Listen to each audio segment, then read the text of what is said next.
Welcome to Warcraft Reloaded, a podcast brought to you by Mash Those Buttons, covering World of Warcraft Classic and its community. I am Bobby, also known as Blazzinbob, and unfortunately today we have no Mel. She's out of town, but we do have a packed house, so I'm going to introduce everybody in no specific order. First off, we have Pummel. Welcome back to the show. Thank you, Bob, for having me. I am Pummel. Been nice trying to get you again. Back on for a bit, yeah, but you've been so GDKP busy. Yeah, it's called addiction and it's real, but I'm enjoying myself, so it's until it's a problem, I'm going to keep doing it. Well, good deal. And we're also joined by Rugsz. Been a while, buddy. How you doing? What's up, man? Yeah, it's been a while. I've been meaning to get back, and I'm glad to finally be here, man. Good deal. And WillE, how you doing, sir? Hello, yeah, as always, thanks for having me on. Looking forward to it. There's a lot to talk about. First week of Season of Discovery, yeah, so should be a good one. Yeah, definitely. And last but not least, Zatar, how are you doing? I'm doing good, having fun in SOD. I think we all are having a little too much fun. I don't even know. I guested on Scotty J and Classic Go's podcast early in the week, and it was hilarious because we all agreed, well, if we're going to do this, we're going to play while we do this. So we were all playing, and there's so many times where someone had asked a question and no one would answer anything. It was just everybody was intent and playing, and it was pretty funny, but we got through it. I'm not even sure what I talked about. I think I was auto-talking, but it's pretty funny. All right, guys, this is going to be the show today. I'd like to start off by thanking our Take patrons in Thick Lizzy, Croxford, Braxton, and Turtle Whale. I'd like to remind everybody we do the show live on twitch.tv/Blazzinbob, BLAZZINBOB. Want to let everybody know we have a new Discord server, and we want you to come join. That's warcraftreloaded.com/Discord. Link will be in the description as well. I want to mention that you can help the show out by using code RELOADED at checkout for any rested XP guides with Season of Discovery out. You know, you might need to go get a new guide or updated one or whatever. Use our code. And then, we usually start the show with voicemails, but we didn't get any. So if you guys want to send in some for next week, it's 816-866-1066, or you can go to speakpipe.com/Warcraft Reloaded. We're going to start off with just a little bit of chit chat about what we've been doing. Then we're going to move on to news, and we're just going to get through as much of the news as we can. I mean, there's a lot, and we might not have enough time to do it all. So that's going to be the show this week.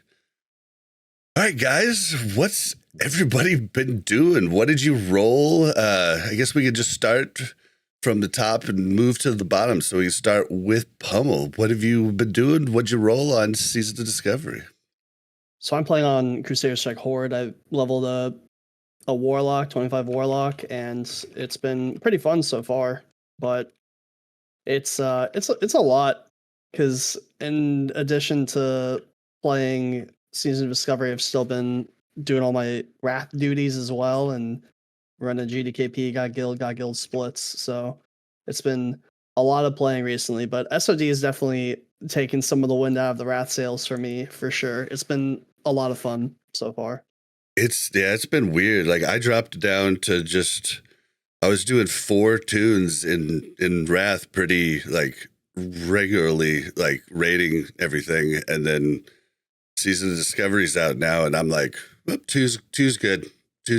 I'll do my 2 rogues, and I'm good for right now because I'm having too much fun. I'm like leveling 2 more characters. I went the route of like not min-maxing my first character and deciding to level the 3 characters I was interested in playing before kind of doing all like the Ashenvale grinding and everything. But you know what they say, abuse early, abuse often, because now they capped the rep you can get in Ashenvale for Warsong Gulch, and they keep changing the way the instance battleground works, where it's a lot harder to get the rep quicker. So maybe I should have done that the opposite way, but I don't feel bad that I have like 2 level 18s just sitting there in addition to the 25. So I'm enjoying myself a lot. Awesome. Yeah, I've done basically the same thing. I've got a 25 rogue and a 22 druid, but I don't have 3 characters. That's nuts. Oh, what about you, Rugsz? Yeah, so I'm just having a lot of fun because I feel like we're in a phase of World of Warcraft as a whole where it's just a lot of for fun gaming. I come from like a progression rating background, and Wrath of Lich King to me is done. So it's just about having for fun for the rest of the expansion. So at least for Wrath purposes, I've condensed all of my characters down to only 2. And I play a Feral Druid and I play a Prot Warrior. And in case anyone out there is surprised that I'm playing Prot Warrior, yeah, something, live long enough to see yourself become the villain. I've killed Heroic Lich King on Prot Warrior. It feels really good. I like it a lot. Sue me. It's part of the for fun chapter. And I think Season of Discovery is just a lot about having fun right now.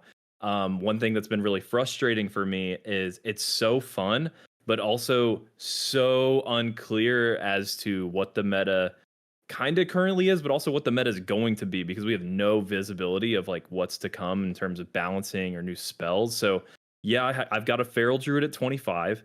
I'm leveling a warrior, but I'm ready to pivot at any point for like the new flavor of the month, like tank, or the new flavor of the month, like crazy DPS. And I think any of these classes could just like surprise us. I think the fact that like Rogue doesn't have like any AoE or cleave going on for their like tank build, there's got to be something coming up in the next phase or the phase after where like Rogue tank will be like surprising. And I think that frustrates me because I want to play everything. Everything looks so cool and so fun. So we're just having fun, and it's the most it's the least competitive I've ever been. I just want to like get in and play everything.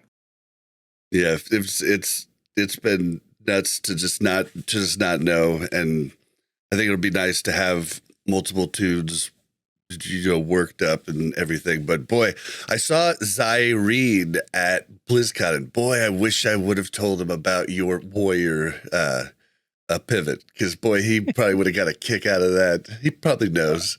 He knows all about him. He knows.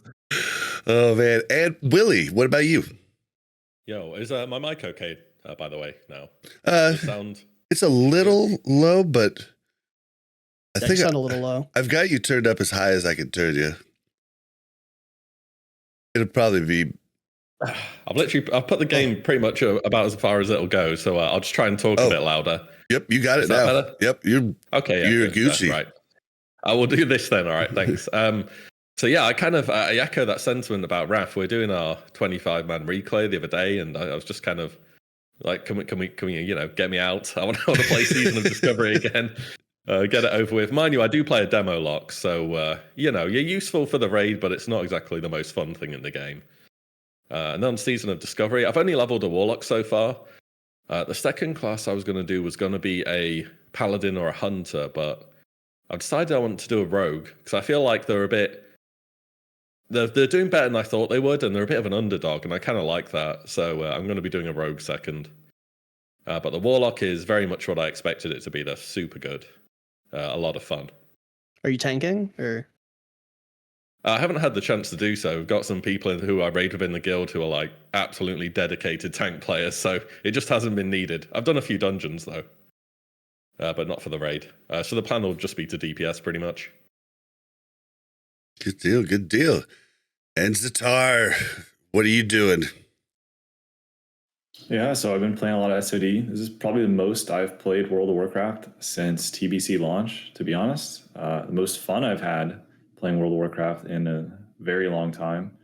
And just having a lot of fun playing warrior tank. Got him to 25 first, then got a druid to 25 for the second reset, playing Resto.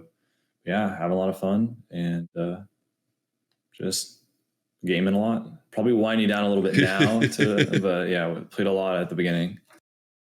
It's crazy how like level 25, but everything is still exciting. Going in, finding different ways to get your pre-bis. Like last night, I was trying to kill the boss for the pants in Wailing Caverns, and I just was doing it just to be stealth right to the boss, kill him, reset, stealth right to the boss, kill him, reset. Although they fixed the whole thing where you could reset the dungeon with an outside account. I thought since we were going back to Classic, that would work once again, but no, it takes you to the graveyard, like the change that they did in Wrath. I was a little bummed about that. Yeah, I noticed that. That's kind of strange because apparently we're all on the same client and it works that way in other versions of the game. So I don't know why that's happening. Yeah, well, it was a bummer, but it's just neat to find these different ways to farm stuff, like different BIS stuff. Lots of the BIS lists are like messed up because they sneakily made it so you have to be level 26 to go past 150 skill in professions. So that was pretty funny. Took out a lot of stuff that you could have done, but I think it's probably good to give you something to do in the next phase, you know? They changed a lot of quests too. So a lot of high level quests are changed that you cannot do them, at least the final steps, until 26. So like there were some people thinking you could get some crazy stuff really early. I think there's like 1,000 Needles quest for like Windstorm Hammer or something. People thought you were going to be able to get, and they changed that to 26. They did that with several quests. I think that's good though. I think that's good. But yeah, it is definitely it's weird but cool all at the same time because there's stuff that is just kind of shut off. So who all has everybody here done the raid at least once? Mm-hmm. Yeah, been there through once or twice now. Yeah, nice.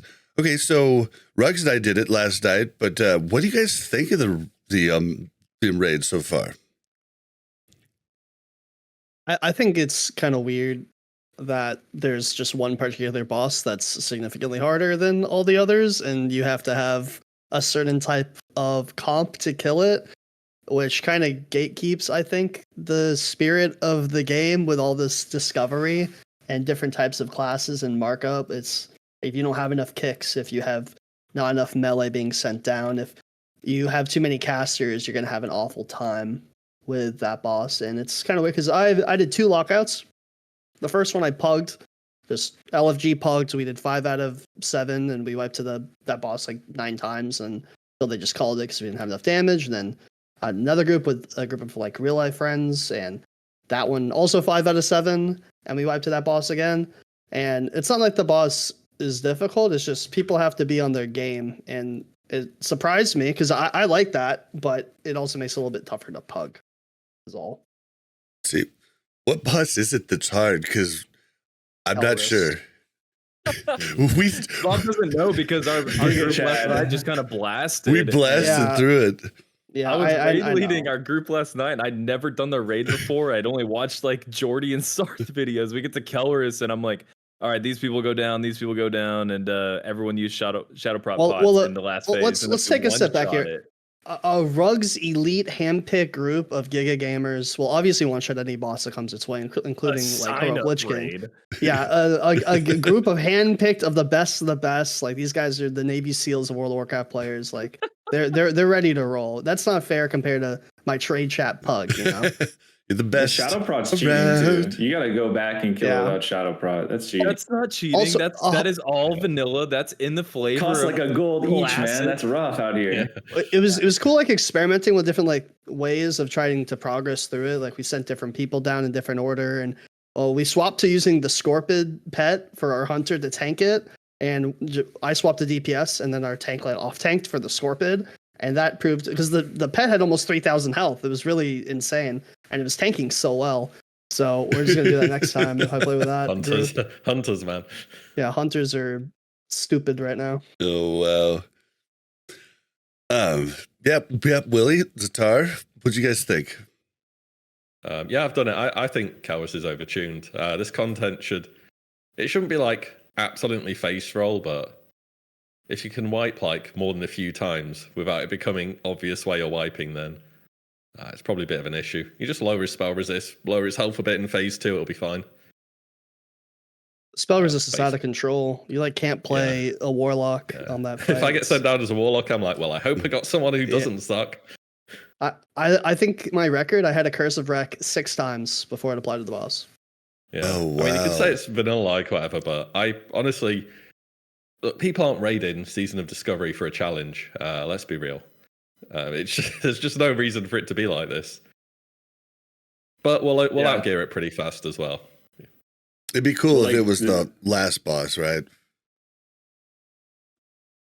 I mean, maybe a bit more. I still think it'd be too hard because like people are always meme on Reddit like, oh, you're checking logs for BFD, and it's kind of like, well, you kind of shouldn't be checking logs for BFD right now, because if someone has not done Kelrus, like I did an 8 out of 10 guild run with 2 pugs. Trust me, those 2 pugs can single-handedly cause you to spend an hour and a half on Kelrus. That is what happened to me like yesterday. That happened in my first clear. We had 2 pugs in. We had a rogue who was saying, okay, kick the shadowy chains. They kept going through, and then after a while, it turns out we're asking what he's kicking, and I think what it was, he didn't have cast bars on it, and he was just seeing the boss's hands move and kicking Mind Blast, and that took us a very long time to work out. Yeah, we had a pug. Yeah, so yeah, our pug, we had to like coordinate when he went down with someone good, because we were kind of like naturally just letting the boss pick people who go down. And every time he was picked, both people would just die. Like he could not kill the tentacles. Every single attempt, both people died. So we had to like send him down with our best melee so that they didn't just die every single time, stuff like that. And it's also on our first. Oh, sorry, go on. No, go ahead. Yeah, I was just going to say on our first attempt, we didn't know how it worked. We were just kind of doing it. Like we didn't realize it was based on proximity for people that are going down. Yeah. And also with the priestesses inside, we're like, well, how many do you have to kill for the portal? And it's just like, I don't know, kill them. That's what I was going to say. One spawns. It was like 5 or 6. It could be between like 1 to 5. Like it could be the first one you kill, and then you could get out, or you have to kill I've seen some 6 of them. Nines? Yeah, I've seen some 9s and 10s. Yeah, I don't like that at all. The RNG component of like you can get a really fast kill if you get 3 groups sent down, and then they just like first portal out, first portal. I mean, the RNG that is really low, but still, it's a weird mechanic. The boss has RNG too as a healer. He will just a lot of healers aren't equipped to heal people really fast at this level, unless you're just like a disc priest able to penance someone. So like a DPS just goes to half, and you're like, okay, I'm going to start healing them, and then they just die. If they just get mind blasted 2 or 3 times in a row, you can die 100 to 0 in 4 seconds, which in this game is pretty fast. When you have a 3-second cast time, that means no matter where you are, you need to react within like 1 second on the guy, or they could just die. So I think Kelrus has a little too much RNG with the tentacles and with who he targets with the mind blasts. Yeah, I did notice, like I was not topped off pretty much the majority of the fights, and I was just like,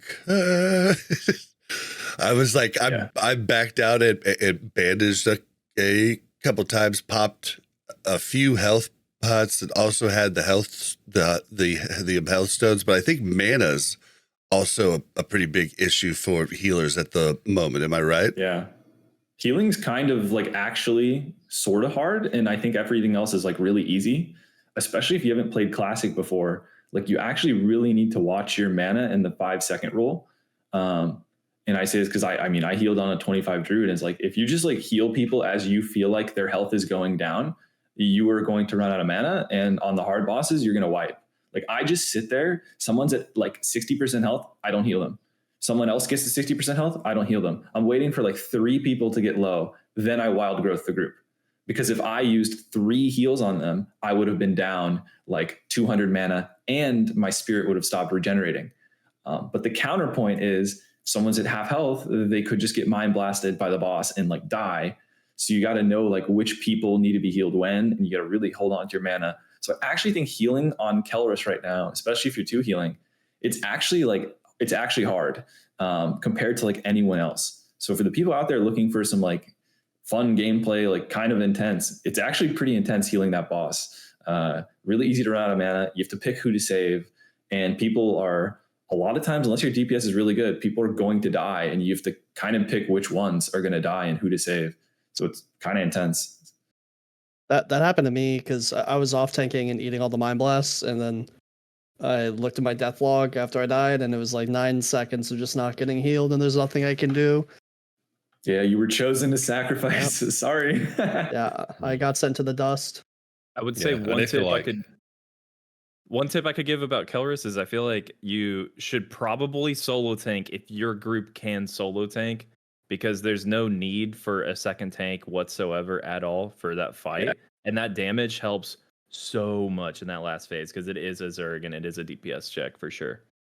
I feel like people panic if a tank gets sent down, and it's like really not that big of a deal because his auto attacks hit for like, at least for my warrior, his auto attacks hit me for like 70.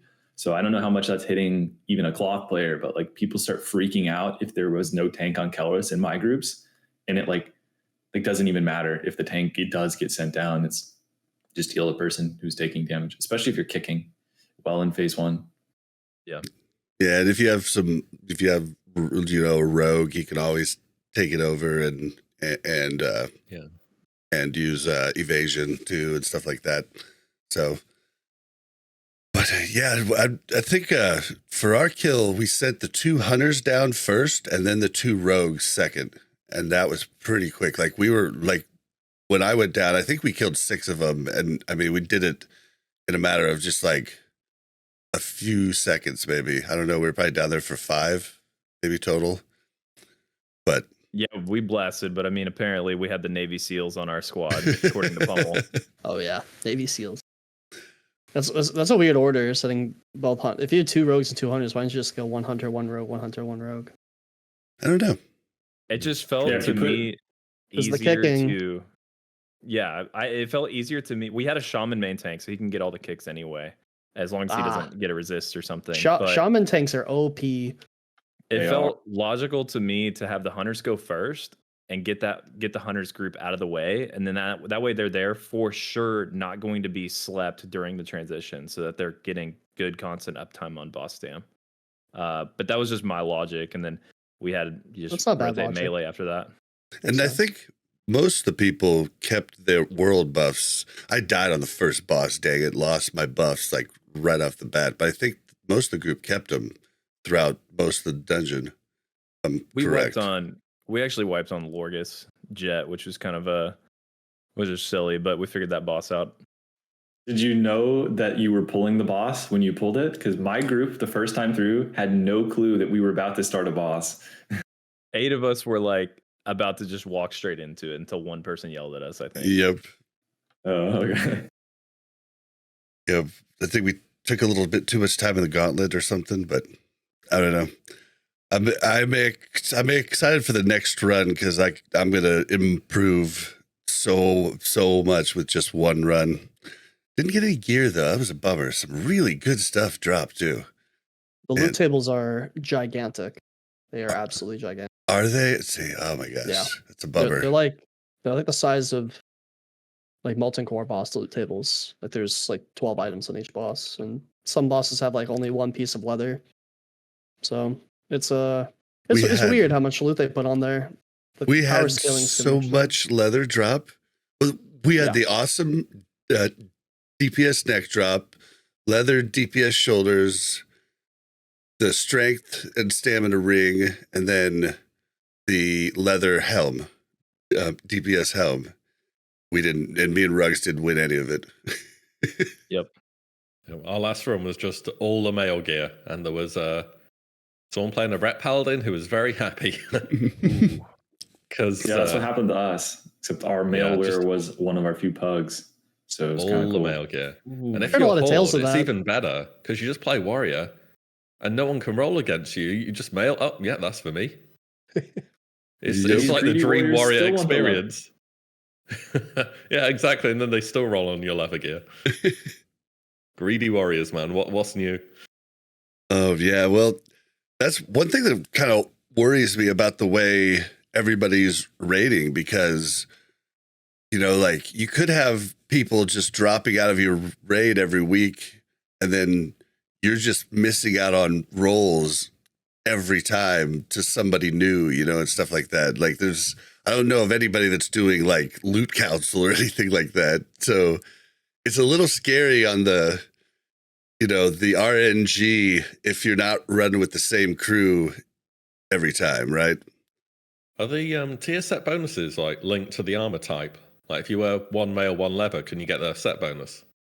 Oh, I don't know. I'd assume not, because don't they all have different names on the sets? I could check. I don't know about the sets, but the set bonus could be the same.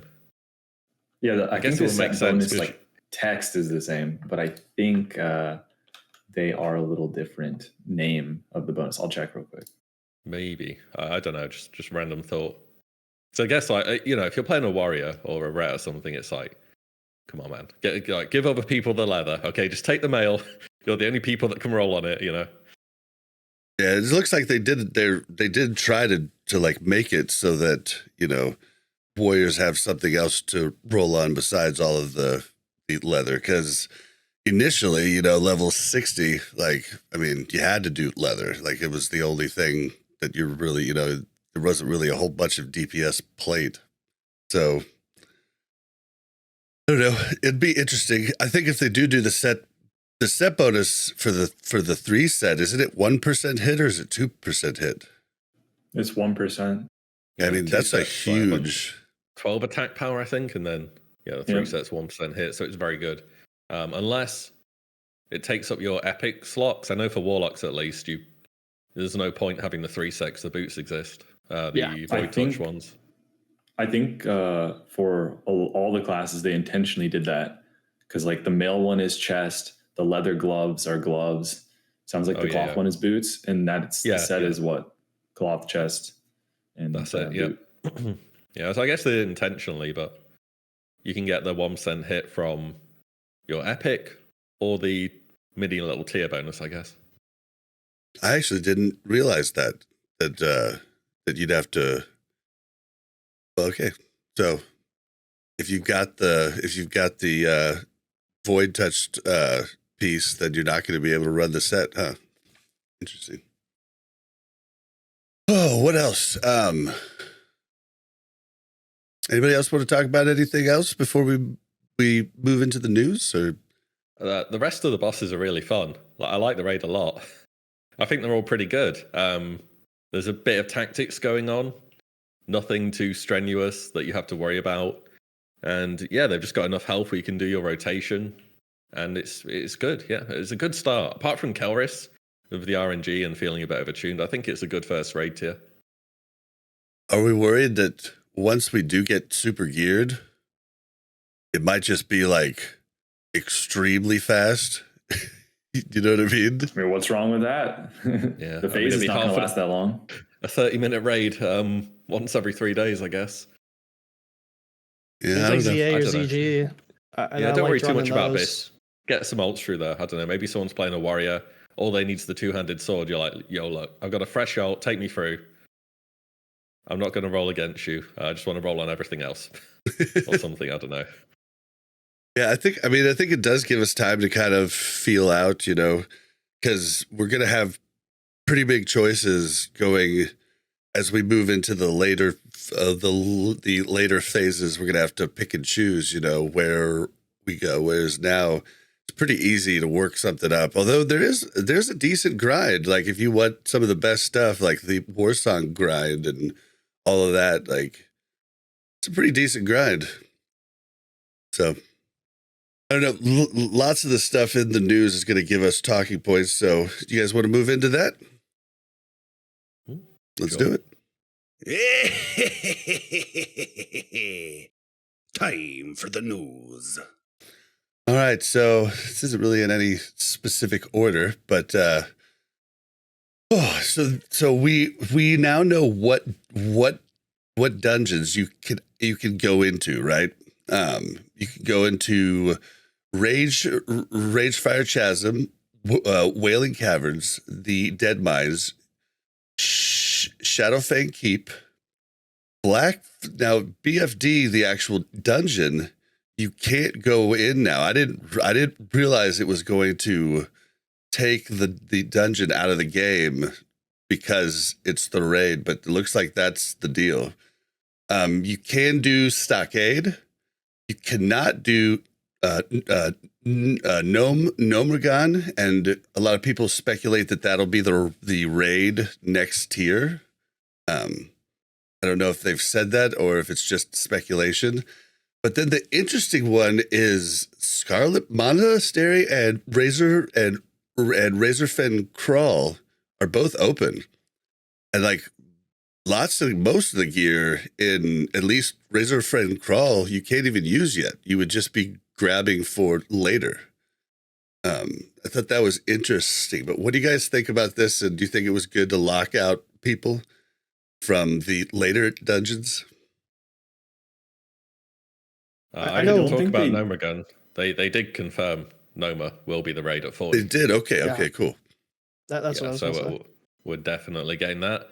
I guess that's why they've locked it off. When we go back into Nomergon, it's probably going to have a similar layout, but the bosses are just going to be, who knows? Who knows what they're going to come up with? The last boss is going to have a lot more bombs, though. I can already imagine that. Oh, God. As for the other dungeons, I guess they've kind of left them open because there's no real benefit to closing them. I guess they closed off Noma because there are some level 20, there are some level 25 pieces in there which you could get. Probably, I haven't looked at it, but I assume there is. And they're trying to also revamp it, so they don't want you getting gear in there and then you can't get that gear anymore later. Maybe, yeah. But for RFK and SM, it's gear we can't use. You know, it's like when you get you're farming mobs, you get a BOE that's level 26. You're like, no, well, I'll just disenchant it. Like it's worthless. So there are, I think, some trash BOEs though that are like really good from Razorfen Kraul. And maybe I think there's one from SM2. I'm not sure, but I know there's definitely multiple in RFK. So there are people going in there clearing just trash to try and get some of the blue items that are level 25 equipable. Like there's really good mail wrists, there's really good leather shoulders, there's actually quite a bit of decent good. It's not really that time efficient, but you can do that. SM Graveyard, one-handed axe, non-unique, 230 speed, 3 strength, 5 stamina. Yep, the axe. Yep, that's a good one. I see groups where warriors reserve it and then they go farm people.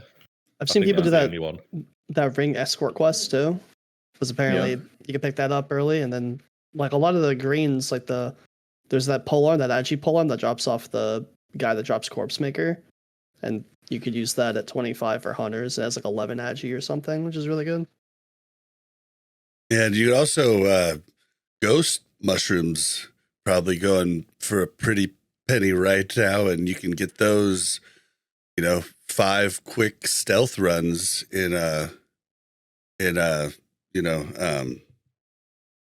SM Graveyard.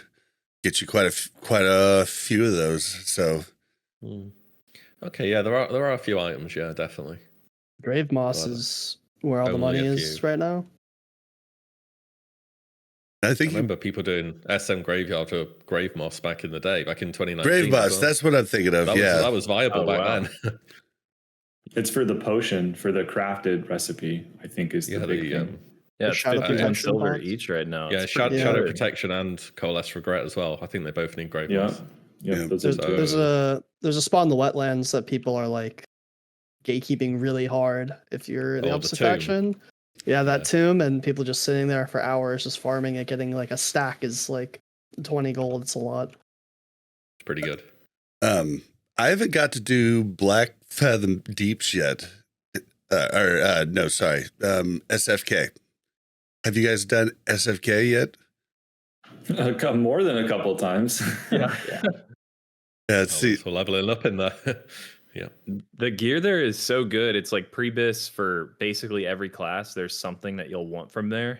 And so you'll find groups that are level 25 just blasting Shadowfang Keep, or you'll just have like one random class soloing the boss that they want just with like a stealth run or something. And so those Shadowfang keep runs go really fast with a group that's just going. I assume if like a rogue and a druid, I think could clean up in SFK. It could really clean up. But rogues and druids can also solo that boss Baron, who drops that strength ring that's really good for them. So they've been figuring out ways to just solo it. You know, I watched a few of those. Yeah, it's pretty good. But I mean, if you had two, you could do it so fast. You could probably do a lot of the bosses there. Trying to think of what else. Yeah. But isn't this all cool? I like all this stuff we're talking about. I think it's just like, it's pretty fun. Like you got people going in soloing bosses for like pre-raid based items. You got people going in to level like 30 dungeons just to do like a random escort quest for like a 1 agility upgrade or something on their ring, or 2 agility. I think it's just kind of fun that like we're just doing all these random things just to get a little bit of gear, or you could just not do it and walk into BFD in greens and also be fine. But you know, it's just fun to try and get your character stronger, right? Yeah, definitely. And then PvP too. Like PvP's been pretty awesome so far, at least for me. The first time I died, I remember telling Mel, I was like, Mel, I just got ganked. Because I haven't seen like the opposite faction for like well over a year now. So it was pretty cool to have that once again. And then it is scary, like trying to quest like in the contested zones, like you got to have your head on a swivel. Like it's a lot of PvP. I like how they send each faction into the other's territory. Like for all the classes that need to get that rune in Duskwood on Horde, it's like you don't want to be in Duskwood when you're Horde ever, pretty much, especially at level 25, and yet you have to. Well, and doesn't same with Alliance going into Barons and all that. Well, and Deadmines, so you have to to get one of every class, to get one of your runes as a dude in Ratchet, and one of the tasks you have to bring him 16 turbocharged somethings. But I think you can only get the recipe to craft that from Sneed in Deadmines, I think. So like that's interesting there, because Horde have to do Deadmines if they want to have people with that recipe. I could be wrong about that, but I don't know if any of you know. Unless you buy it off the auction house. But yeah, you do need the person crafting it to get the recipe from. Yeah, it is tradable. But some with engineering. It's pretty cool though.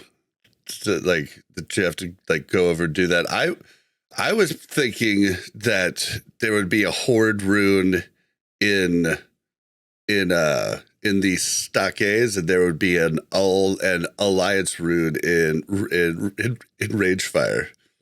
Just like I thought that might be a thing that they did, but they didn't do it. Yeah, I was imagining they put an Alliance rune on Stitches, and you'd have to get like a raid together to kill him.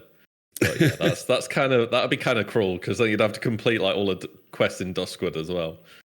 Would have been fun though, like looking for raid for Stitches. Need my rune. People would have cheesed it with the guards though. I wonder how you would have done that. Would have been funny though. Just any extra world bosses would have been neat. I hope they think about that for like the next phases and stuff, because that'd be kind of cool. That's a really good idea. I don't think I've heard anyone mention that either. We need just smaller world bosses. It'd be kind of cool. Yeah. All right. Well, next thing on the agenda, let's talk about Waylaid Supplies. These are the like work orders, I don't know what you call them, that you find that you could only hold one. They did make a change to where now you can carry more of them if you have them full, which is really just not a change, right? Because who's going to carry all the stuff around? Like, if you just happen to, if you're a herbalist, you happen to get an herb one, and you've happened to not have mailed that, What are you telling me you don't always carry around 14 silver skeleton keys? Because I know I do. At any given moment, I've just got those in my bag, ready to go. But yeah, I don't know. It's they seem very stuck on keeping it as it is, where the boxes are unique, but the filled versions aren't. So I've just started, whenever I find the box, I log over to my bank alt, see what the prices are like. If I'm kind of far away from the turn-in on my main, I'll just buy them on my alt and send them over, and just carry on whatever I'm doing for an hour, and then be near a mailbox. Yep, that's what I do just too. carry on. Yeah, but you could have at least made it so you could carry a few of them, right? Like it's a little bit, like 2 or 3. Yeah, I saw like Sony farming them yesterday in the Barrens, and he had in his bags he had the tournament mats for every single possible box that could drop, and he was just hilarious. He would just pray he would get one that he didn't have yet, and he got them pretty quickly. Actually, the farm didn't look that awful, but like the unique part is just the one that personally I would change. It's like artificially making the farm longer, I guess. That's the only thing with no mount and anything. I feel like I cheated a bit because I had to get the rep to get the main tanking rune for Rogue, and I just went to Camp Tarajo or whatever it is, and just went straight east and killed the guys that give you the shards for the buffs there. So I kept using the buffs, which made me kill quicker. And then there's like four chests that spawn there. So I just keep killing and looking for chests. I'd get sometimes a drop. Oftentimes chests would show up quickly, or I would layer swap if like there hadn't been a chest for a bit. And I got 4K rep and got the rest of it done in like about 2 hours. Now I did fill most of them. I got lucky. There was one I didn't fill because it was going to be like 3 gold to fill it, but most of them I could fill, and you get like 500 to 800 per box doing that. So if you do fill them, it does add up pretty quick, but it's a lot to do, and the running part is the part. That's why I chose that spot, because I could just run right back, fly to Thunder Bluff, buy the stuff, fill it, turn it in, go right back to doing it once again. Yeah, but I think the big tip with the chest is what you were doing there. Chests, to actually search for chests in the world. If you can find some, like, there are gold making guides on the internet and stuff, which are basically just chest routes, which aren't really that good for making gold, but chests have a very good chance to drop the Waylaid supplies. Do chests instead of grinding mobs, or fit in both if you can. Yeah, chests, like, it's very rare that I find one that doesn't have one in it, and I feel like somebody came by and just took that out of the chest. Griefers. But I hate people that leave like 2 loaves of bread in the chest and get excited. It's just like, dude, come on.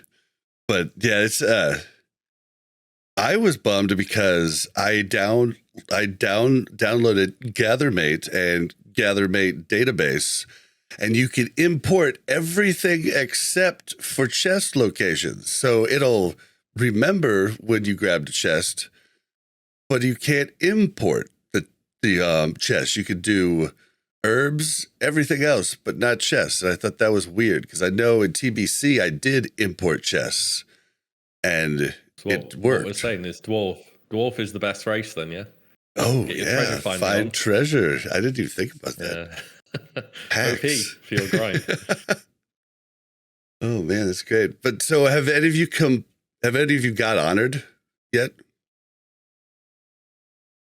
No. I feel like I should have, but I'm slacking so hard on it. It's unreal. I feel like a badass now. Look at me. You did all that for our BFD for you to tank on Rogue, and then we barely did use it. Yeah, I Didn't think this even is need like it. the biggest reason why I haven't rushed to do it. Because the rune I get from it, I think it sucks. So I'm not in a rush. Basically, Yeah, That's my last how I rune to feel get. too. Yeah. Yeah. I Well, feel it bad. might be I good didn't later. realize how much work that was, Bob. I didn't know it was gate kept behind that. Oh, dude, it's fine. I mean, now I just have so many options to do stuff, so it's going to be nice. I've turned in maybe one box. That's it. So I just feel so bad. You probably turned in countless. Well, and dude, what sucks is, so I was doing it passively because you could do you could delete boxes and then just item restore them. Well, then they made a change. I guess that they were supposed to not ever show up, supposedly what they said on item restore, but it didn't work and nobody noticed. But I restored on my rogue, like, a ton of chests, but then I didn't fill them. I just turned them in. And then they made the change the next day, and I was like, man, if I just would have left those in my mail, I could have just like filled most of them and been done with this and been working on something else. But I think if you don't need the rune, it's nice because you can do it passively. Everyone I know that did the rep really fast item restored them. It's such an oversight from Blizzard. Well, I guess it wasn't if they intended it not to be there, but it was. But yeah, people always are going to find a way around something if they can. Yeah. I knew someone they just went around, found a chest route, opened a bunch of chests, deleted the supplies, restored them, filled them, handed them in, and they were done on like day 2. Yeah, I would have been done on day 2 if I had filled those, but I just turned them in unfilled because I was like, why spend the gold when I could just keep doing this? But I feel like Blizzard changing it now, it kind of feels bad for the people that were slower to work up because a lot of people benefited and now nobody can. That's why I thought that they wouldn't change it. Man. It's always like that. Exploit early. Yeah. Pummel said that way earlier. What can you do? You just can't do anything. It's really sad because nothing's ever going to happen to people who like already did it, but the people who missed out on it are always going to be like, well, this sucks. Yeah. But I guess, I don't know. Later on, working up alts and stuff, you have a lot more access to extra money. Like, have you guys quested at level 25? Yeah, the gold's pretty insane. It's absolutely nuts. A gold 50 for each quest. Yeah, like a gold 50 for each quest. Like I made like 40 gold yesterday questing. Well, no, like 25. But still. Low inflation. Like, yeah, but like you might be screwing yourself a bit if you do too many quests. So I've thought to myself, hey, there's a ton of quests I didn't do at starting area. I'm going to go back. I'm pretty sure you still get the same gold for gray quests, right? Or do we know? I don't know. It scales on level, I'm pretty sure. So you should be getting less money. Yeah, you get less. But you probably get like 20 silver for these lower level quests, and then you're not screwing yourself for later. It's based on XP. So gray quests will give a lot less. Because the gold, basically the XP you would have gotten is converted into copper.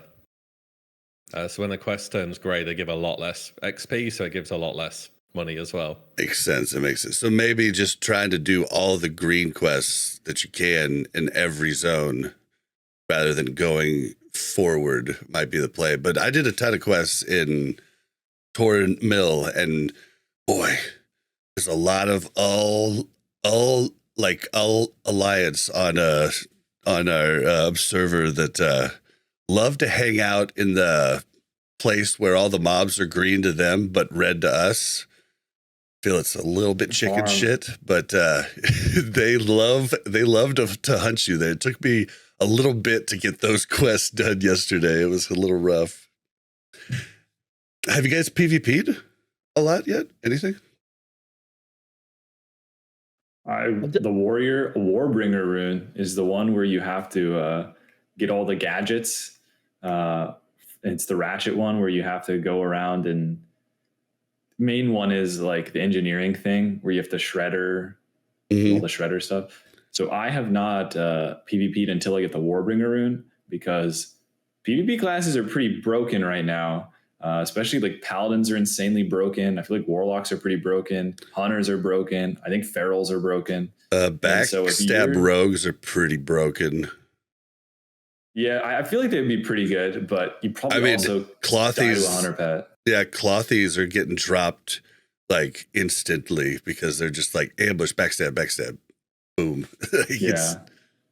It's a little crazy. Like if and they're like hunting, you know, lots of times level 21s and stuff like that. So dying pretty easy. I don't know. My next character I'll PvP on, but for now my warrior doesn't have warbringer, so he's basically useless in PvP. Yeah, if you can collect those things off of the shredders, those are selling on Crusader Strike Horde for like a gold 15 each. I just know because I had to buy them yesterday with my questing money because I did not have time to go farm it, and questing just seemed faster.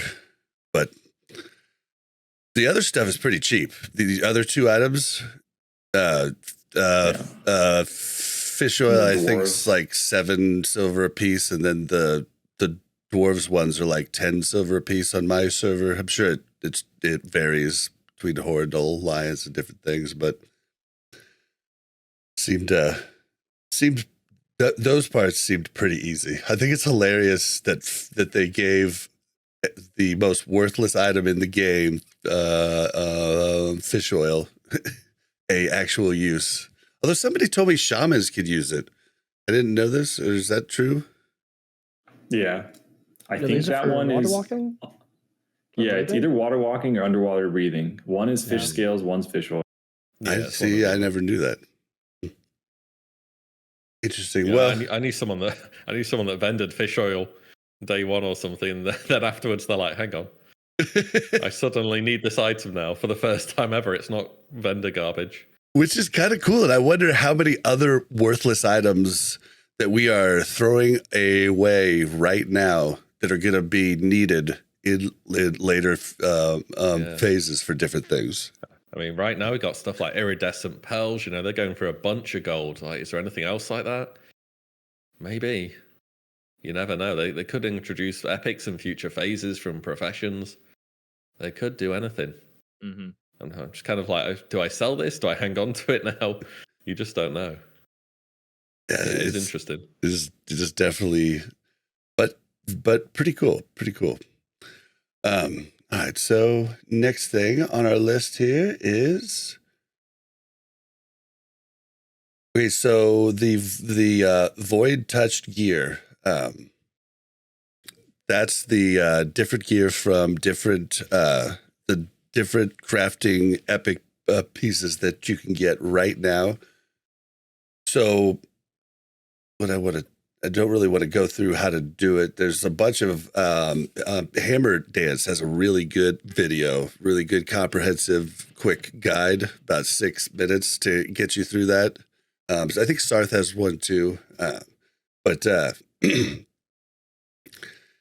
it seems like kind of a bitch. Like you have to go a lot of places, and the one thing that's cool is it teaches you every single thing, like every single piece, even if it's a profession you aren't using. So if you were to roll that profession later, I believe you would have the pattern already. I'm not sure about that though, but you do get, it shows in your thing that you get them all. So all 4 pieces. Yeah, I just did the quest today and I noticed that. I didn't know they could do that, but yeah, it seems that I'm not exactly going to go and pick up leather working on my Warlock, but if I did, I'd be able to make those gloves, hypothetically. Yeah, but if there's like a feral druid who has them right now who later wants to roll Boomy, when they go tailoring for any reason, they could, that makes sense for them. So I think that's actually awesome if that's true. Yeah, that'll be who it's for sure. Yeah, well, so you did the quest. I'm going to be doing the quest with our cleared lockout here today sometime. Do you know you have to take that potion right before you talk to the dude the dead guy outside of BFD, but do you have to keep that buff on getting into the dungeon too? As far as I'm aware, it's just when you're talking to the guy. But then again, I'm not on a PvP server, so I don't have the same concerns you do. I've got scary because that's a bloodbath right there. Like, if you die with that, that's a -5 gold right there, or however much it is for you. But no, I think it's just for talking to the guy, get through all the text, then you can go on to the BFD step.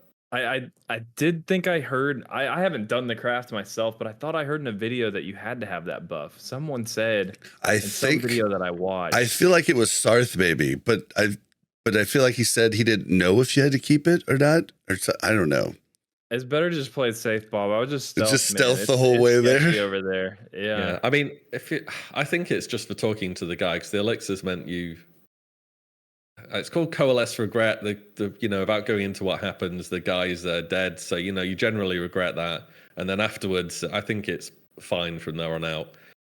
I would say it's just for the first part, but yeah, I mean, if you can stealth, then probably do that. Sure. It's gonna be a long One thing walk. I will warn you though, pretty certain BFD reset today, so I don't think you have a clear ID unless you did it in the last couple hours. Shit. Yeah, true. Wait, could you stealth there? I don't know actually. I don't know if I could. It's by the turtle boss, right? You can't stealth past Baron, I think. First part of it is, but then later you need to go beneath where Kelris is, which you definitely can't get to because of Lorgus and the gateways. Yep, it's blocked. Yep, you're right. Shoot. Well, never mind. I'm not doing that today. I'll do that later. Probably. Yeah, hold on your clear and then get it done. Okay, well, I'll just do something else. There's tons of stuff to do, so it works out. Oh, man. All right, well, what's up? All right, then, guys, let's talk DPS, because we came out with the first lockout DPS. Hunter on top, Rogue second, Feral Druid third, DPS Paladin fourth, DPS Warlock fifth, Frost Mage sixth, DPS Warrior seventh, Balance Druid 8, and then both Shaman, Elemental and Enhancer down. Balance Druid. Guys, a Londo though, with every single item in existence. He was ranked 1, therefore warriors are good. How's DPS Priest doing? Oh yeah, Shadow Priest. Shadow Priest. I didn't even see it on the list. Oh yeah, it's very far down there. Very far down there. It's not pretty. Hold on, Bob. That picture is that's 5 days old. If you click on the link that they have in that article, and it pulls up like today's standings for 95th percentile, like DPS Warrior is shooting up like 5 spots. Yeah, they're like third. Where do I click that? Vanilla Warcraft logs. I can link it. They just had to farm their single-minded fury, Just took time. Because like 5 days ago, we had the hunters with the Scorpid pet that was doing like ridiculous numbers. And since then, warriors have either low-key scaled or maybe figured out whatever rune they're supposed to use. I don't know what happened, or maybe it's just Alondo bringing the entire curve up. I'm not sure. I don't play the class, but they're doing really well. Rogues are nuts. My guess is the runes. There's some really broken runes, and I'm guessing some people just like went into BFD without collecting them all right away. And if you don't have the rune that just basically gives you 20% damage, you're going to do a lot less damage. And so I think that's one thing. Also, warriors have always scaled very hard with gear. It's still the same because of how rage works, and Wind Fury and all that they should be scaling well with gear. And the gear is good this phase for them because you actually have mail with a lot of strength on it. So that would be my guess, is scaling well with gear, and they're very rune reliant. Yeah. Well, and then getting more hit gear too, the gloves and stuff like that. Also using the stones, like, isn't there's like stones for in there that you can use. Yeah, but you probably won't win Fury if you're two-hander. And I think a lot of the top warriors right now are two-hander with the epic sword. That's how you do like a lot of damage right now. Okay. It's easy to skip the epic sword. The epic sword is insane, by the way. Like, the amount of damage it does is not what you expect on a level 25 weapon. It's more like early 30s rare kind of damage. The epic staff is insane. Like, if you just read the staff, it almost seems like they made a mistake with how much spell power it gives. Because I believe it gives 26. Yeah. And there's a dagger that gives, right? Yeah, it's better than Staff of Jordan. And there's a dagger that has 6 spell damage on it from the raid. That is blue. So like, I've got 6, that. It's 26. It's 12. Oh, I've got that dagger. Is that the healing one, or did they change it? I thought I saw it drop at 6, but I could be wrong.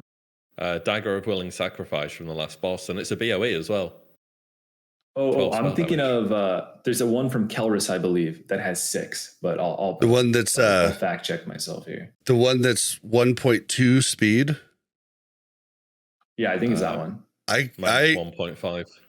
I got that on my rogue last night. I didn't realize that it was a caster weapon. I rolled on it, but then nobody else rolled on it, so I was like, "This is still a 1.2 speed dagger. Like, it's pretty fast." And the dagger I've got as well has armor on it as well. Oh, really yeah. good for lock tanks. Stuff. Yeah. Yeah. And I've got the gloves too. I don't even tank. I just got these items. When there's a DPS, I'm like, oh, yeah, that's I'll take that. Thank you. Could be good for a tank rogue too if it has armor on it. There's a ritual dagger. It's the one I was thinking of. I was actually wrong. It only has 4 spell damage. So the one you're talking about is definitely much better. But the one from Kelris has 5 intellect, 4 spell damage, which is kind of crazy because the staff has 26.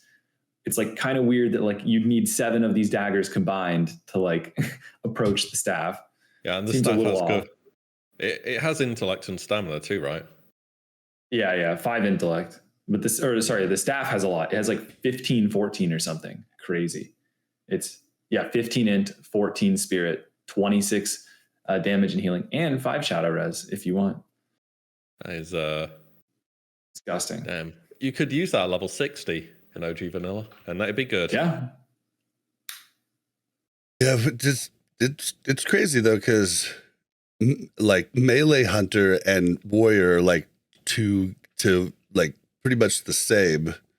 Like a rogue and hunter are just like blowing up. Paladin is not as good as S-Fan thought it was going to be. Looks like at the moment. It's still really good though. Yeah, it is. They're scary in PvP too. Just look at the casters though. It's literally just like all melee except enhance. Like literally all melee on top, and then just all the casters right after them. Yeah. I mean, I guess I can't complain as a warlock, but it's just how spell hit works at this level bracket. Yeah. Like your melee swing misses. It's like, oh no, your cast misses. You've lost 2 seconds of cast time and a bunch of mana. Yeah. It just doesn't add up. And melee scales I think they way need to harder. fix some stuff. Because like melee, you're like strength gives attack power directly. Agility gives crit, gives attack power for some classes too. Casters, it's like, intellect gives you a completely irrelevant amount of crit and a bit more mana. And by the way, you're still going Like if you're a mage on Kelris, the first half of the fight for you consists of wanding and being sad. But I remember on Rag back in the day in our original vanilla, I remember casters spent the majority of that fight wanding. Like it was tons of wanding. I don't remember what they did in classic vanilla though. I was like, I never paid much attention to the casters, but shouldn't melee always do more damage than ranged? Am I I guess crazy? you play melee. Well, it's just like you have to get in melee range. Like it's like having Only if range it's more is dangerous one to of be in your melee, though. huh? Yeah. Only if it's more dangerous to be in melee, though. But like in this raid, is it more dangerous to be in melee for anything? I guess I'm thinking PvP. Like it just feels Is it more ranged fair. harder with Kelris? Because you have Apart to from the dodge first more. first boss is a pain in the ass as a melee. But apart from that, no. Yeah, in theory, someone on the first boss should be jumping down or whatever when they get the bomb. So in Yeah, theory, in no theory, one should be getting knocked around. Yeah, in we know theory. that's not how it works. I mean, on the last boss, being in melee is actively an advantage Yeah. because you have to move less for the breath. So I would say Kelris probably too, because ranged have to dodge. They're getting circles thrown at them and they have to dodge. And that costs some damage. I guess I was more thinking PvP because, like, you know, one of the benefits of ranged is you can do it from range, and so therefore probably That is shouldn't have as 100% much damage. yeah, But- yeah, no, I totally agree in PvP. Yeah, Yeah, Cool. but that's the age-old problem of PvP versus PvE. Like, what do you balance for? And I don't think they're really. I don't know. And I don't know. They've been making changes like all over the place, so I don't know if they'll be messing with this or just kind of letting it go and seeing what happens. But they've definitely already nerfed Hunter, a couple times now, and they're still just blasting. It's scary as hell. And like, and like Bubbles said, they had 100 pet tanking. So it's just like in a raid. I play melee, and as much as I love when melee are good, this level of disparity and this difference here is too much for my taste, because as someone who organizes raids, I see signups and I think I want this hunter, I want 2 hunters. I probably don't want a mage. I'm not going to take a mage. I'm going to skip on a shadow priest. No, I don't want this guy. I don't want this guy.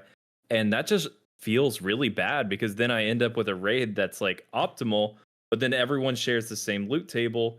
And then the one warlock who shows up to the raid gets literally everything. Yep, that's what happened to us last night. Bring me. And if you look at logs, like there are logs of like some of the fastest clears in BFD. If they happen to have brought a mage, I don't know why they would have, but if they brought a DPS mage, it's doing less damage than the tank most of the time, which is crazy on overall. It's pretty ridiculous. Like that casters are just that far behind right now. And I'm not calling for any buff or anything, but you know, hopefully that does get a little bit better, at least in the next phase, if not soon. Maybe a little more I hit think they here, should change it. right? A little more hit change here. it in between phases. I think the standalone phases should be closer. Like I'm not saying DPS priest needs to do more damage than warrior, but if you look at the average DPS in like BFD right now, just 95th percentile, rogue is doing literally 2x balance and 2x elemental and 2x priest. Like 2x means that if you are bringing a balanced druid, you're getting half of the damage of a rogue. And like, that's like you're losing people. If you bring like an LE, a priest, a druid, it's like you're down like 1.5 players at that point. You're like 8.5 manning with that damage, which is like, I mean, the only problem is PvP. They have to find a way to like maybe pick runes that don't work in PvP and buff them or something. I asked them about that when I did my interview not too long ago. They said it's something they'll keep in mind. But I think it's too imbalanced right now. I think each phase standalone, everyone should be able to play their spec and have fun, especially because it's new. Like it's new. You can just tune the knobs. No one's going to be like, oh, this is the vanilla I played 87,000 years. No, it's a new thing. So I think it should be much closer. They have the ability 100%. to balance. I think they should. I like that you said some people will say, oh, it's vanilla. I know that there's a lot of people out there, even like big content creators, that want to keep Season of Discovery vanilla-esque. And maybe that's because I didn't play vanilla, but I don't want us to feel like this is another chapter in the vanilla book. This is a different game. It's like a completely different thing. Like, don't let us be boxed in at all. Let's paint outside the lines, and like let's be okay with balancing things. We feel like they need to be balanced, like you said. That's just me. I think those people should be scared of things like looking for dungeon or something. I think if they're going to say that, I think, okay, I appreciate that you're scared of that happening. Making a balanced druid do more damage is not like no, stop. You can't do that. It's like, come on. Like, I think there's a difference between like game breaking changes and like letting a balanced druid like do anything. We need to keep them suppressed, okay? They'll be too powerful otherwise. Well, don't tell the warriors that. They won't like hearing that. Yeah. I think it's interesting that Arcane Mage is the highest mage spec, but isn't the plus hit only in the arcane tree for mages? You can get 10% hit as arcane or 3% as frost or fire. So I wonder if that just straight up is because they're probably healing mages, but that hit, like if you just give all the casters a little bit more hit, your DPS jumps up quite a bit, right? Well, you say that. The first raid I went as an affliction lock. You can get a 10% hit chance talent. But all the good Warlock DPS are playing destruction. If you look at the logs, they're all Destro. So it's bizarrely not playing as much of a role as you would expect. Because I thought, mana. Obviously, mana. That's why I think Warlock's doing the best of all the casters, because they can life tap. Still should be doing more, I think. But I think mana is the issue. And maybe that could be where you could fix things for PvP is maybe make it so if you're just turreting, hitting things, there's a mechanism in some of these new runes to get mana back or something. But I think mana is a contributing factor to why the damage is so skewed against strange right now. So Simon as was mages. Mages are just going and warlocks, like playing a warlock. We have life tap rank 2 at the moment. I have this talented. Do you know how much mana life tap rank 2 restores? 74. Oh. My Shadowbolt costs 110 mana. It is just so unreasonably bad. Like, you use Incinerate over Shadowbolt just because these new runes cost like half the amount of mana as traditional things do, because they're based off base mana. And even then, Warlock's the top caster, so like this is as good as it gets. And half the fight, I'm like tapping my mana back furiously so I can try and play the game a bit more. Yeah. Well, that's a good thing to do while you have to dodge stuff. You know, it gives you something to do while you dodge. Yeah, true. I guess. Maybe not in Kelris though. Simon as was saying that it looks like the raid bosses in the logs are +2 levels above us instead of the usual +3, which means that they have less spell resist than normal, and we're still this bad as casters. Well, it actually affects melee a lot too, right? Wouldn't they get less glancing blows and lose like 3% less hit? Yes. Yep. Yeah, that's better for melee, isn't it? Yeah, I think it is better for melee. Because glancing should be 40%, or is it 35%? Like 40%. I think it goes from 40 to 30 is what he said, which I thought was really interesting. And this is as casters, by the way. I guess all the people who are doing decent on logs have the boots, so that's 1% hit, and have the oil, which is 2% more. So everyone's running an absolute base of 3% more hit. Then most people can get a few more through talents, and it's still this far off. I mean, melee scale better anyway, just because of how strength and agility works. But yeah, I don't know. Maybe they just need to throw a whole bunch of hit chance and spell power on caster gear, and they'll be somewhat more relevant. Even the Firelock, like the hit in the tree is for affliction spells. So like your Incinerate's not hitting anymore just because you're playing a different type of Warlock. It's just... Yeah, that's why it's weird to me. That's why I played Affliction the first raid. I'm like, I'm going to Master Channeler, and literally between Master Channeler and redotting, I was just spamming life tap because I was going Yeah, it's not good. The next rank of life tap, guess what level it is? Has to be pretty soon, right? It's 26. 26, yeah. Yeah, it's the same with Shadowbolt. The rank of Shadowbolt we have now is garbage. Like, Searing Pain as well.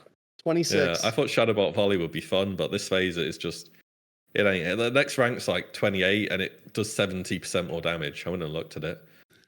That's another thing they could do. Unlucky. Maybe a quest to get a spell rank sooner for like non-PvP spells, because that is a thing of like, if your spells last learned was like 18 or 20, the spell base rank is like kind of scuffed. But like warriors just don't care about that, and rogues don't care about that. Like, you think they care about like a sinister strike or something? I mean, I know a lot of saber slash, but the point is, if it's weapon damage, they don't care about spell ranks as much as casters. And so if casters have bad spell ranks, it's really bad for them. Well, some classes are blessed. That's big, with that. actually. Yeah. Well, it sounds like one of the biggest problems then for casters and for healers is mana. And people brought this up prior to this coming out. Like, we need a mana battery. Like, we need like a couple classes that have some sort of rune that, gives replenishment, I think, if we want to make it any better. And Mana Spring Totem is 26, by the way. That would be pretty sweet. I feel like so the tank meta to me feels really, really, really well balanced. Yeah, I think there's some outliers. Like, I think Prot Pally is really good. I think Shaman Tank is insanely good, but I don't think the other tanks are crazy far behind. Maybe Rogue is like super lacking in multi-target situations, but I don't think that'll be forever. So tanks feel really good. I almost wonder, like, the biggest thing I see, like a big weakness with Shaman tanking, and I'm sure it's the same with Paladin tanking, is mana. So I think your idea with like replenishment would like cascade like really well across the entire playing field. I think a lot of people would like that. I think mage healers are struggling massively on mana right now too. I was trying to think. Hitting boss level enemies and your damage your healing being reliant on you dealing damage when you're hitting an enemy that's a higher level than you. Like, if your spell resists, no healing, 0. And that, when they initially put atonement in the game, you think you got your spell hit either through a talent or through just having spirit. So this was never a concern. But now they've backported into classic. On bosses, it's not good. Well, with a little bit more lockout data, they could really, they could just add, like, for the DPS priests, they could just add replenishment to one of their runes currently that they have, and then we'll definitely take a DPS priest because they have replenishment, and give it to Balance Druid too, maybe, right? Well, then you get stuck in the loop of, we need one of these classes to min max, but nobody's playing it because they're only like it's like a demo lock type deal. Like, there's a lot of people that don't want to play demo lock; they want to play AF, but you need to have a demo lock every raid because it's OP like that. And it's going to be the same thing that happens to something like replenishment. You'd have to give it to like 4 different classes and like meta classes too. Like, give it to a hunter, give it to Shapiers, just give it options so it does have a positive, but you aren't pigeonholed into bringing that specific class every time. Yeah, group buffs. Yeah. Group buffs can be a little annoying with what you're bringing, because like right now I'm like, if I want to run BFD, I just literally want to bring 10 random people at this point that are like in the guild and just like, okay, we're going. I don't really care what we're playing because it's BFD. And then if you get in that world though of like, oh, we have too many casters for the replenishment. Oh, guess I'm the mage out of the replenishment group this week. Oh, I just don't get to do damage. Same thing with Wind Fury groups. There's still kind of that situation right now, which kind of sucks, is like, I know it'd be kind of OP to make things raid wide, but man, ask anyone who ran a guild in TBC. Group wide buffs are really rough. And what it results in is people not getting the buffs they want and not having fun, which really sucks. Yeah, I raided all the way through TBC, and I agree with that big time. Especially stuff like Wind Fury. I played a Ret Pala in TBC, and if you didn't have Wind Fury, it was like, okay, minus 30% damage. Might as well just semi-AFK on the bosses. Like, I don't really care what I'm doing anymore. Well, it really isn't. Even in vanilla as a warrior, like, you're taking a bunch of warriors, right? And then like sometimes you wouldn't have enough hunters to have your AP buff from the hunter, and like that, even that felt shitty, like bad, because it's just like, I got all these world buffs. I have literally everything, but I can't get this, because it's my turn to sit out, right? Like, and yeah, it just kind of sucks. Oh, and by the way, they put Demonic Pact in Season of Discovery. It's not relevant yet, but it will be. Just wait, just wait. I play a demo lock of Raph. I know this too well, okay? You'll be forced to take it. See, that King's front on Hunter and Wind Fury, I feel like are just massive design flaws currently, because essentially those runes can never be used for anything else ever as long as you are PvEing. Like, there's just like a 0% chance you were ever not running Wind Fury as a feral, unless there's 2 in the group, I guess. But like, it's almost pointless for them to create new runes in those slots the rest of the game, because you're just never going to use them. Like, at the moment, it's like when you're using Survival of the Fittest Patchwork. The rest of the time, unless you're main tanking Patchwork, you don't need it for anything that we know of at the moment. So I feel like you'll be fine. You'll just live.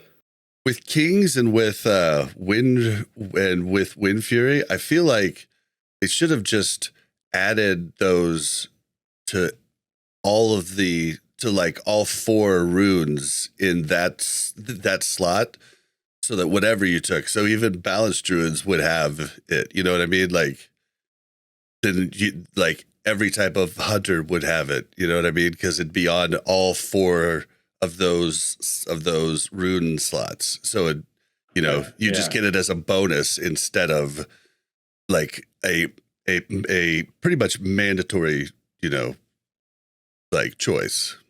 Would we be crossing a line? Would we be crossing a line if we allowed both factions to have horde paladins and alliance shamans? It's been a big talking point. I would like it too. It would be so much better, because like right now, like I have friends that want to play horde, but they want to play paladin, and it's like, okay, well, looks like I can't play with them because they want to play that class, and they have to either sacrifice that or I need to go to them.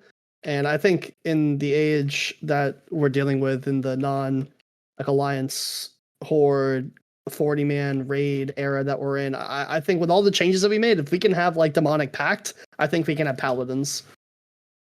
What'd you do? Would you have dwarf chamois and Tauren paladins?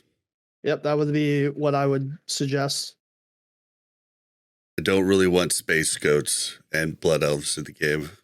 No, I don't think you add the TBC races, but I think that they already have the groundwork to have Tauren Paladin and Dwarf Shaman, and I think the community would enjoy having them.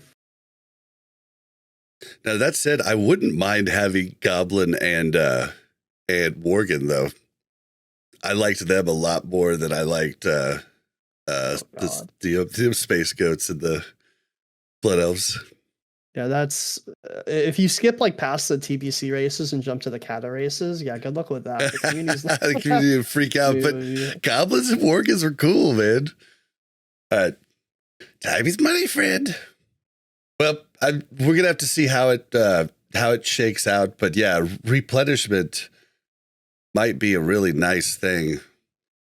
But those are the types of things like that just need to be, like you were said, like on all, like if they're on all, but on each of those classes, on all the runes in that, like if it's on gloves, it's on every single one. So you're not pigeonholed into playing one spec on that class. Like the Shadow Priest being the only mana battery is like you just always need a Shadow Priest, and I like Shadow Priest, but like there's not a lot of people that want to be the mana battery, right? And that's where the challenge comes in, is finding people that are okay with playing niche roles and not the Fury Warrior with full world buffs that dies in the first pack. If you did it my way, then like all druid specs would have Wind Fury, all priests would have replenishment. You see what I'm saying? Like, so it wouldn't pigeonhole us as much. I don't know if any of you remember if this happened to you, but I remember in TBC we had killed Brutalis a couple times. It was Sunwell progression, and our Shadow Priest had to leave, and we just could not complete the raid. because we only had one Shadow Priest, and Brutalis is a mana-intensive fight. And so the reason I'm saying this is if you were to give it to just Shadow Priest as an example, and then they tune maybe Nomer as though you need a Shadow Priest to kill it, or just you're playing with players that aren't as good at managing their mana, and they need a Shadow Priest to not run out of mana healing something, you could get into a world where, like, if you don't have a replenishment, you just cannot do the raid, which either they would need to make the replenishment pretty easy to get, or it would be a problem again. Yeah, it would have to be on multiple classes, multiple specs, I think.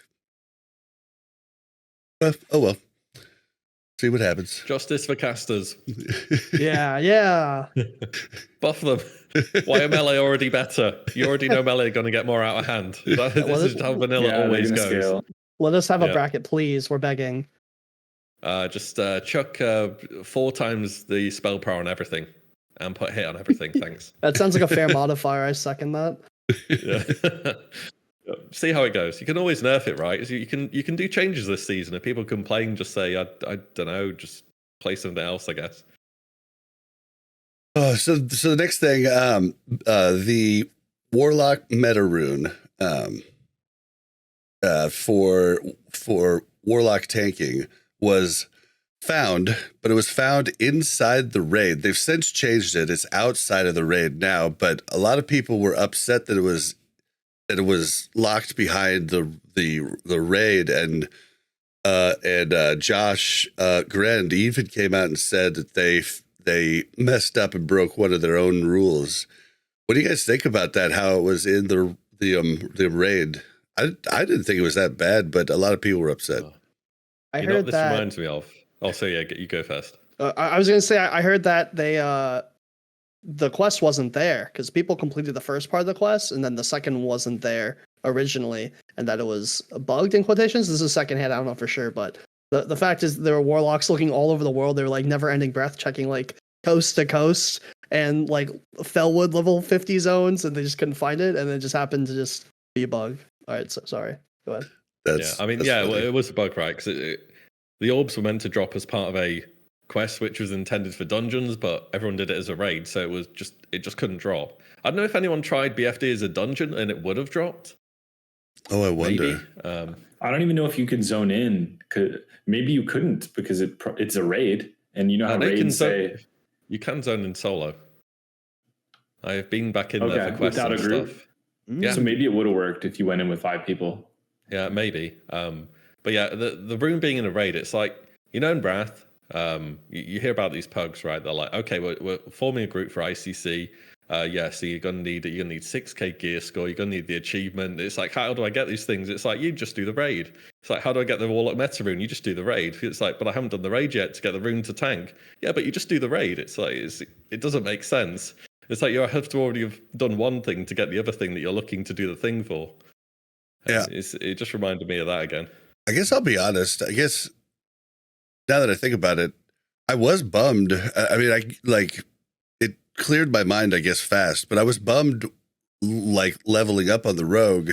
I was thinking I was going to tank all of the dungeons that I did, but like I never got the tanking rune, and then I found out that later, oh, there's no way I'm going to get that, till like higher level. So it was kind of a bummer not being able to tank on the way up. But I mean, I'll be able to do it after this, in all of the other phases. So I don't know if it was horrible to start out with, but definitely we still had the take shortage problem that we always had until level 25, which I thought was kind of funny. Yeah, I think they should have put the big gameplay changing runes quite early on, just so you can get them. Because they seem to have a pretty good handle on runes. Like you look at what your class got at level 2. It's like Priest got Penance, Warlock's got Haunt, Warrior's got Victory Rush. They know what the good runes are. They clearly know about them. And then they go and put the tanky ones like behind level cap content or this rep grind, which there's absolutely no way you've done early on. When they could have just put runes which are like, this seems decent, but not super mandatory. Yeah. Well, I mean, it's only a problem for this first phase, I think, but it'll be interesting to see what other runes come in that might gatekeep in later phases. But interesting. Has every rune's been found, right? Like, yeah. Yeah. I like to really create, like, I haven't seen anything like Shadow Bolt Volley rune before. You know, like, I like the going out on a limb and trying new things instead of just bringing in busted abilities that we all know and love. Although I like the busted abilities as well, but I do enjoy like going out on a limb and trying stuff new. That's cool of them to do. Yeah, I thought it was cool how for the tanks they like used current moves and just change them. Like your, for rogue, your taunt is actually faint, but it just changes it to tease or something. I think is what it's called, something like that. Have you seen the homunculi in action? No, I haven't. So they're like they put up like a minus 700 armor debuff. They reduce attack speed and attack power, so it's like Demo Shout, Thunderclap, and Sunder all in one. Yeah, run through and pull the entire instance, though. I don't know if any of you experienced that. That's a small downside. That's a very minor. What is it again? The priests get homunculi in their leg slot, and so you summon like three of the little shadow minis. copies. Yeah. Mel has that, and their whole they go everywhere. Yeah, the debuffs they do are super OP. Really, I didn't even know that. What spec takes them? Pre-release, because it's almost like homunculi. If you're running a tank like a rogue or a warlock, and these classes don't have tanking debuffs. But if you bring a priest, now they do. You just press homunculi and it's like, well, there you go. Job done. Dude, Only that Shadow explains Priest why I was getting nailed by a priest. You can take any rune on anything you want, so right. Yeah, I I think healing priests can or something. Yeah, I think it competes with something good, but at least it's not like penance. But yeah, Palm and penance are the two best runes though by far. So Palm is pretty OP. Yeah, and Palm they changed it to where you could actually proc it with a heal. So like that's pretty crazy too. Like you don't have to just guess who's going to get hit next, right? So yeah, I thought that would waste quite a lot of healing, but it's actually it's pretty good. Yeah, you can low rank a low down spell rank to proc it. Yeah. Yeah, has there been much down ranking? You said you have healed. Have you been using much on the druid healing, Zatar? So most of the broken abilities right now are runes, which don't have a concept of down ranking. So you're not going to be down ranking circle healing, penance, wild growth, anything like that, earth shield, healing rain. But you are able to down rank, whatever you want. Like I'm sure priests would do that. On my druid, the only thing I would downrank is I used one downrank of healing touch because you get instant procs as a druid if you're casting wrath. So you get instant healing touches, and sometimes you want to heal someone, but not like the full rank because it's too much healing. But in general, you're not going to downrank too much because you don't want to be casting frequently at low spell ranks. You want to stop casting for long periods of time so your spirit regenerates. For all healers except for maybe paladin shaman because they don't really have very good spirit. But yeah, priest and druid want to stop casting. So I don't think you're going to downrank very much except for like Palm. Do you use like wrath quite a bit when you're in boss fights?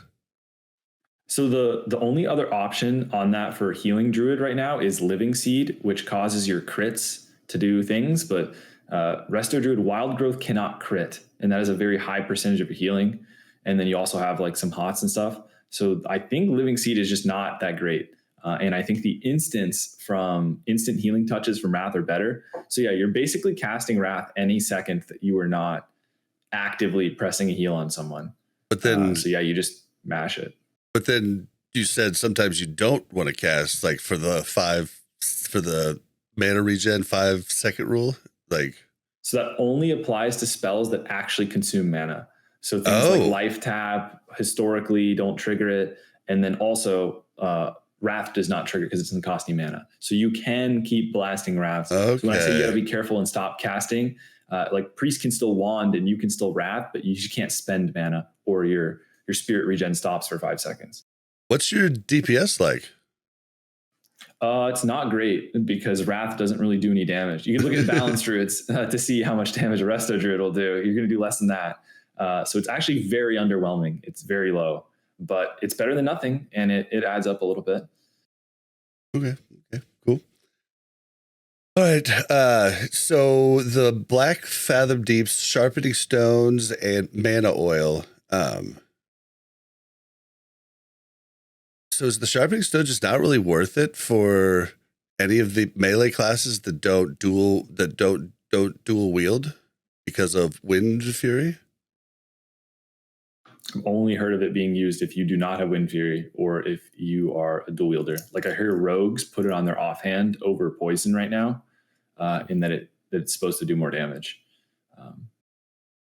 And you'll still get instant if you're using the Deadly Brew rune. You'll still get instant poison procs without any poison on it. So it's probably still better. Mana Oil is probably pretty big, but you can only use these in the dungeons. Do you know where you like? Has anybody gotten these yet and made these? I just bought them on the auction house. Yeah, I mean, it's from Enchanting Witch. Not the most popular pick, really, for a profession. But yeah, obviously they're really good. It's 2% hit chance. I think the weird thing is on the tooltip it says 5 minutes, but they last 30 minutes. Oh wow! Yeah, that's true. That is 100% true, and I was very confused.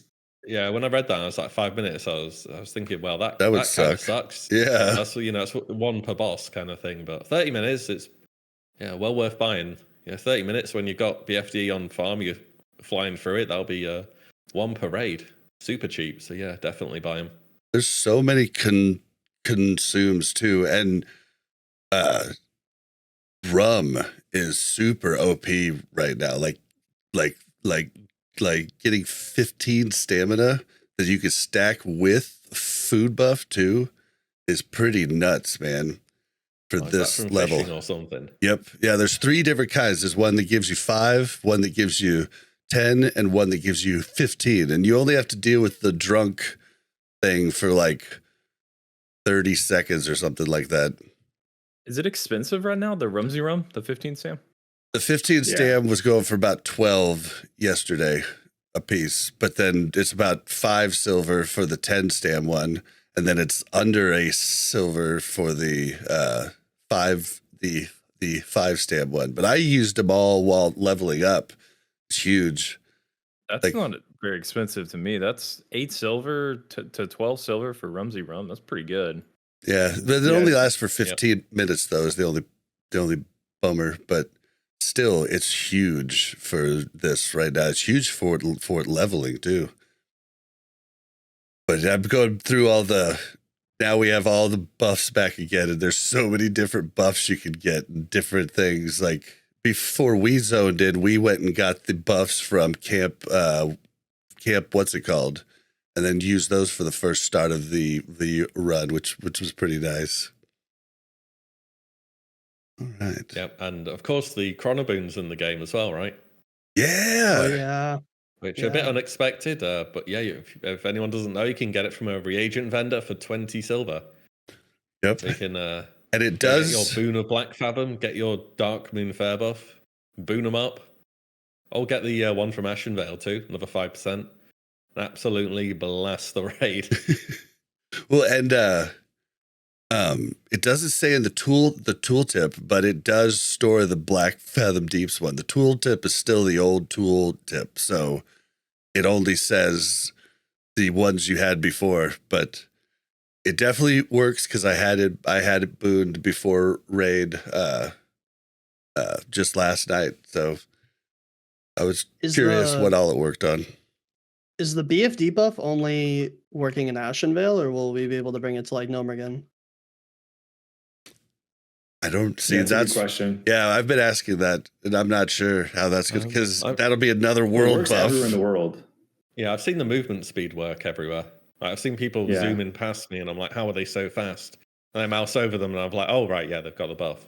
Yeah, there's no reason why we shouldn't be able to use it in Nomergon, which would have made it, if it was locked to Ashenvale and BFD, then it would have been a good area to like balance casters potentially, like add spell hit to that world buff. But no, I think it's like for sure global.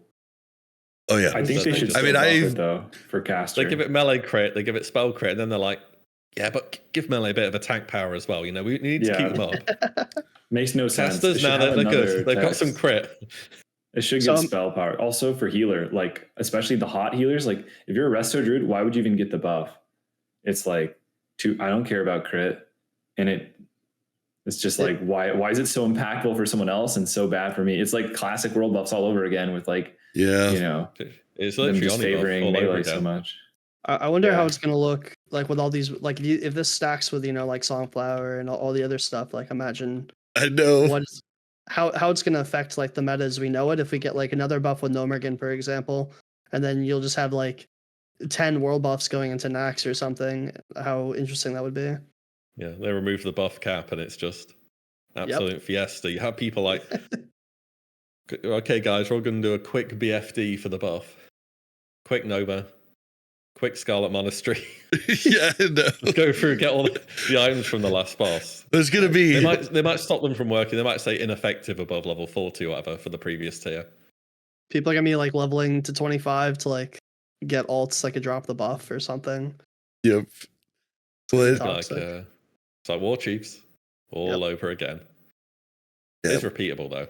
It's not that bad. It is kind of funny that the buff drops for everybody in Thunder Bluff or Darnassus. Boy, Alliance got screwed. Like, cause like my home now is Thunder Bluff, and every time I go, I walk out with the buff. Like it's just like you get the buff so much. Get screwed? What's wrong with Darnassus? It's closer to BFD. I don't see what the big deal is. It's just all the way over there. Oh, make it your new home. What's the big deal? I don't have my herf in Darnassus. Darnassus is so out of the way. It's out of the way because everything you want is Ashenvale and BFD. It's right there, right? I have my herf. I mean, that is a good point. Manathogs are the boats, and you can portal down from Oberdeen when you have the quest, and then you have a herf in the Eastern Kingdoms. Well, it's just like unless you're a night elf. Yeah, I mean, I guess you can go over. I guess leveling in Dark Shore is actually really good, but. I mean, I've got the buff just constantly leveling, like, and it's great leveling. Like 20% speed is freaking the biggest buff that you can get leveling without, like, with no mounts and stuff. But it's interesting how they made those least populated cities now are very populated. I love Thunderbird, so I'm not complaining. Yeah, I like it too. I love Darnassus, but it's like there's no mailbox outside the auction house. Like, why did they do this? It just doesn't make sense. Come on. Even if they did, there'd be like people out there that are complaining, like, why is there an extra mailbox here? This isn't how the game's supposed to be. It's like, whoa, too many changes, man. Come on. Oh man, that's great. And so on the Chrono Boon, you can get that from any. What's it called? Dealer, right? What are they called? Reagent vendor. Yeah, reagent vendor. Okay. So that's kind of nice. Like you don't have to like go to one spot because that would be camped like all the time. Mm-hmm. I mean, the option before was a quest at mid-level 50, so that'll be off. Oh, then so. In other news, Saber Slash and Deadly Poison, I think a few other things for some other classes weren't stacking. So if you had two rogues, one of the rogues basically just didn't get to apply Deadly Poison or the dot from Saber Slash. But that has been fixed. But I wondered if it was intentional, like when I first saw it, just because it would make it so you wouldn't bring 2 rogues, even though they're fat damage, right? Or you'd bring a different type of rogue. You'd have one, like I don't know. Deadly poison was a little weird, but I thought like it made sense to make the raids a little bit more variety. Yeah, it's probably just a bit of an oversight on their part. When I heard about that, we had a rogue in our guild who was like, we can't bring more than 1 rogue, and I was just saying, don't worry about it. They're gonna fix this. This is so clearly an oversight. And the dot from Saber Slash, by the way, does a lot of damage. Like, I didn't realize how much damage it did do, but It's me. put it a mangle on a target, and it does numbers. Like, it's really good. PvP is really good. I saw people just melt. Yeah, it's very. That's one of the reasons why when I play Rogue, I'm like, oh, this looks kind of fun, actually. Like, sign me up. I want to give this a go. It feels really bad until you get that rune, though. Just heads up. It feels really bad until you get that. I heard like one of the first runes you get is the one that need ranged weapons, but none of the rogues have ranged weapons trained. Yep. Before you go to a capital city, I was so annoyed. Blizzard, why would you do this? Why don't you just give us this later or something? It's like, Alliance, I've got to train guns in Ironforge or bows in Darnassus. I'm playing a human rogue. Like, when am I going to Darnassus anytime soon? Why are you giving me this ability? Imagine if Between the Eyes worked off thrown weapons. But then they'd have to make some relevant thrown weapons, I guess. But they could have. I don't know, because thrown weapons are still way better.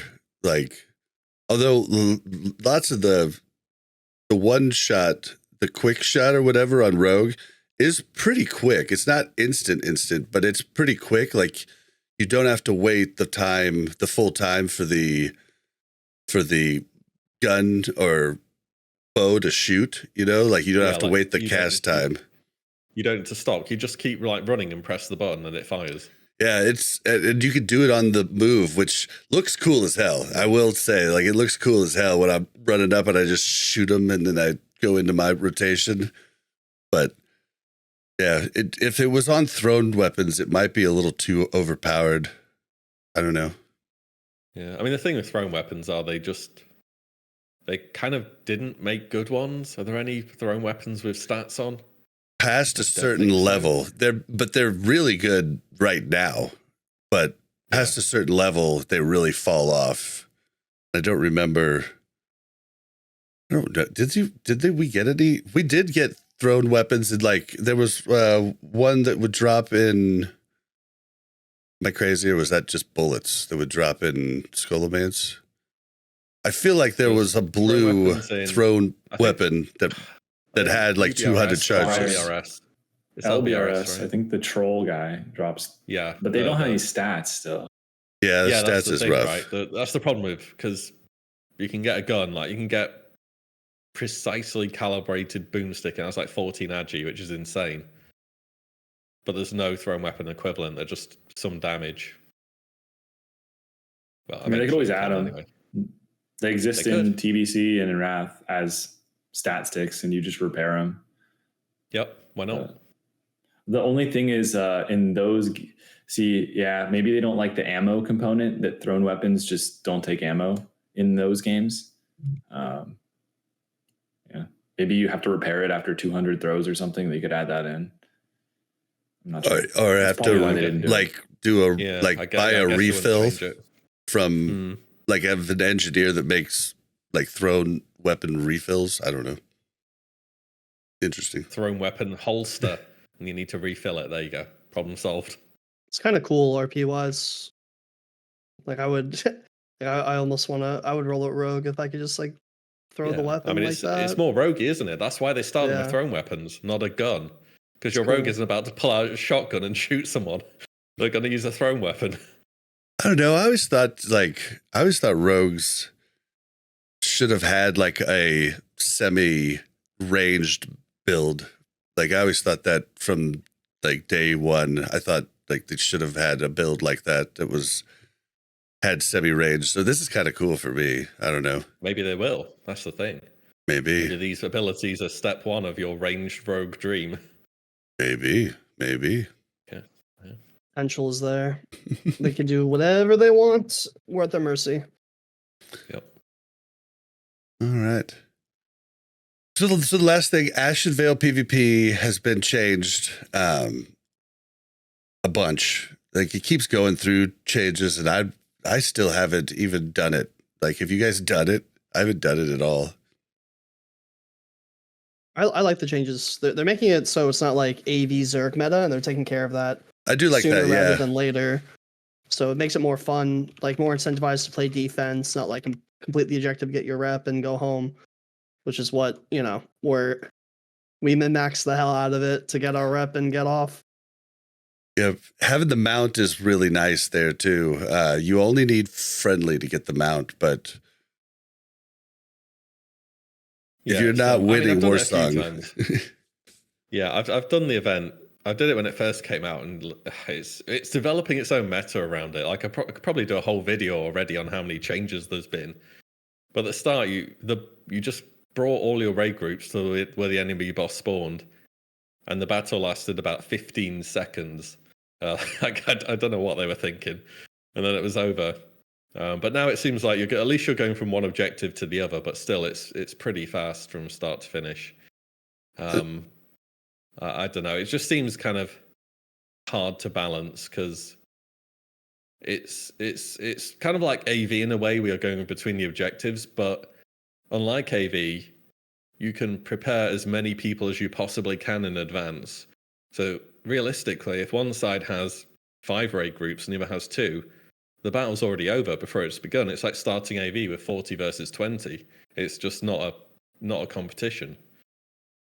It almost should be instance like Winter Grasp or something to make it fair, but that kind of takes away from the whole like open world classic feel. And I feel for Blizzard. I think it's incredibly hard to balance on the knife's edge the fun and grindy bit, but people are just gonna break the fun out of it every single time. I thought it was going to be instance. That was one of my questions in the dev interview too, because I just thought it would be instance, and because then it wouldn't like really mess with people questing in the area. But I guess they wanted it to mess with people questing in the area. Yeah, that zone I completely avoided when I was leveling because I leveled late because I was moving, and I take a look at that zone like at the entrance, like from the Barrens, and I just die. Like there's so many people just running around there PvPing because that's all there really is to do on a max level character right now. What's nice is if you use rested XP, you do a logout skip from Stone Talon. It takes you right outside the Alliance town in Ashenvale. So it's a pretty short walk then to go over and get the flight path over there. Pretty nice. Didn't they added a flight path for Alliance up there near BFD? Did they? Because I was watching Ampy's stream and he ran by and he started getting attacked by like Alliance guards. This is like right near BFD to the west of it, so I need to go explore that later. I don't think there's a flight path there. There is a town, like it's like a post right there, but I don't think they added a flight point because they added a teleport in Aberdeen to get to BFD. Okay. So yeah, I'm pretty sure that post still doesn't have a flight point. Okay, that's cool though that they added that. I like that.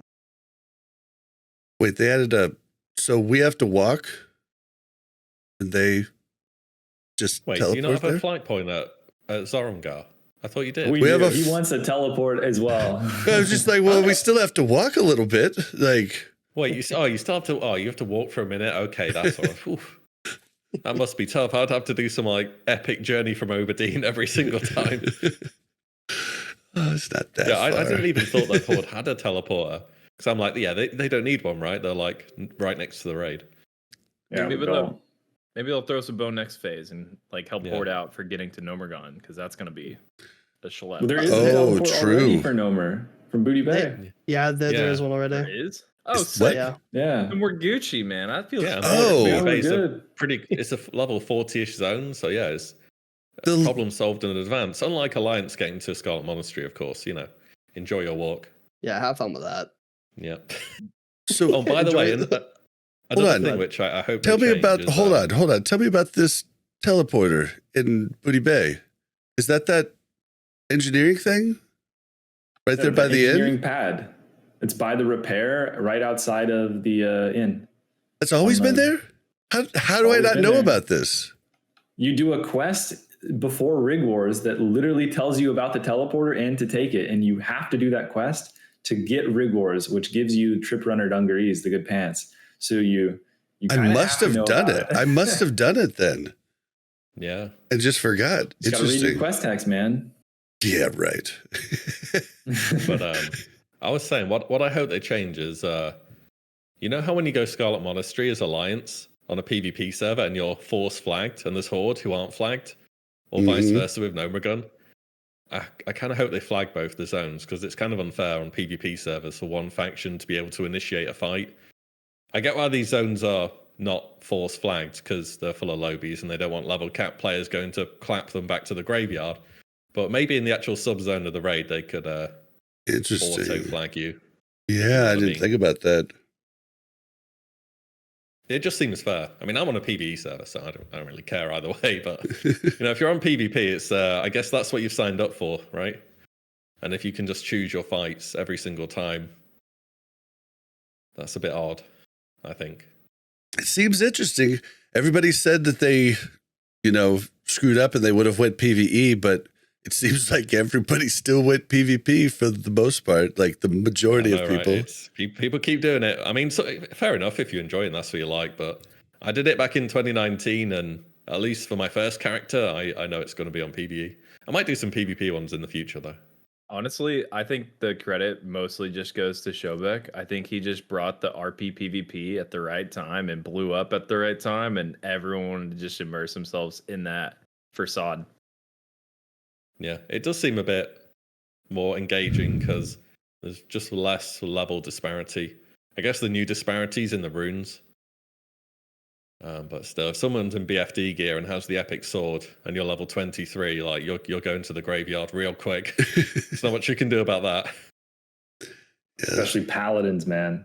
They delete you. They can kill you in a Hodge, by the way. It's kind of insane.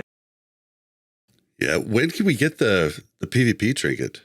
You just have to be sergeant, or do you just have to be you just corporal? have to be rank 1. Rank 1? Is it? I thought it was rank 2. It's definitely really early. Like it's barely 1 or 2 for sure. Well, we're capped to 3 right now, and I know people that got to 3 the first week with one guy said he got 13 kills and he jumped to 2. And another guy got 10k honor and got 3. There's a really cool cloak you get at rank 3. Mm-hmm. Really nice. It's like 4 to all stats. Like if you care about, it's just like the ring. Yeah, the ring on Alliance. Yeah, just go pre-made some war song. Bang a few of them out. Get your cloak. Yeah, I definitely pre-made though, because I tried just queuing with 3 last night, but it was that's vanilla for you. Yeah, no timer. Battleground. No timer. Get a few friends.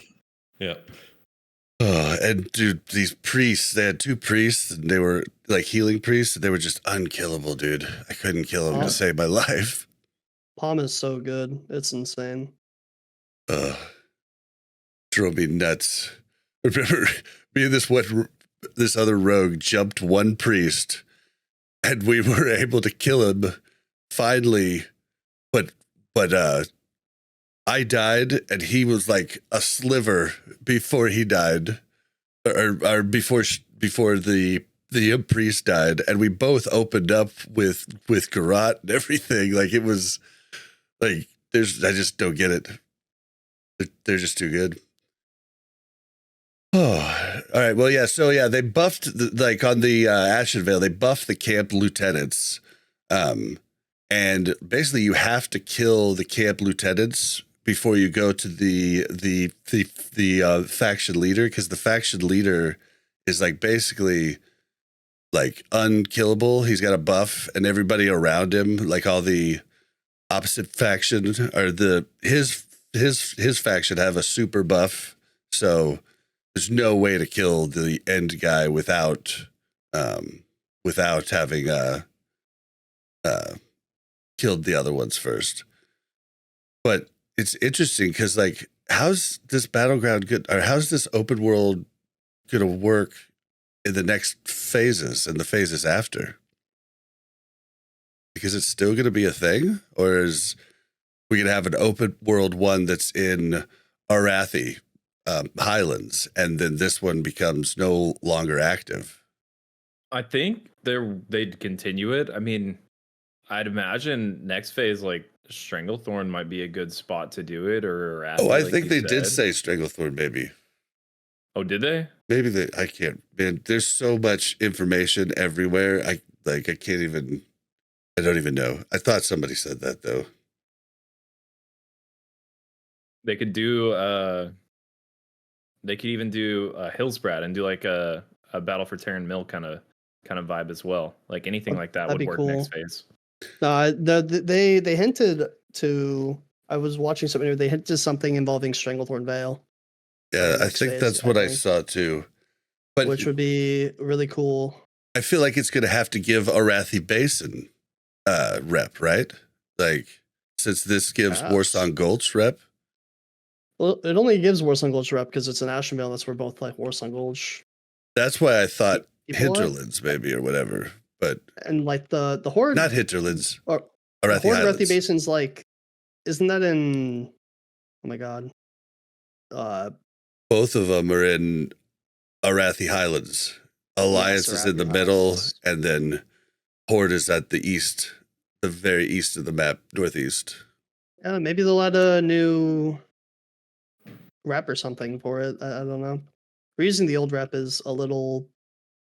I mean, it's smart, but I don't know. It's just a cool Stranglethorn Veil rep, like that sounds cool. I don't know. I don't know, maybe.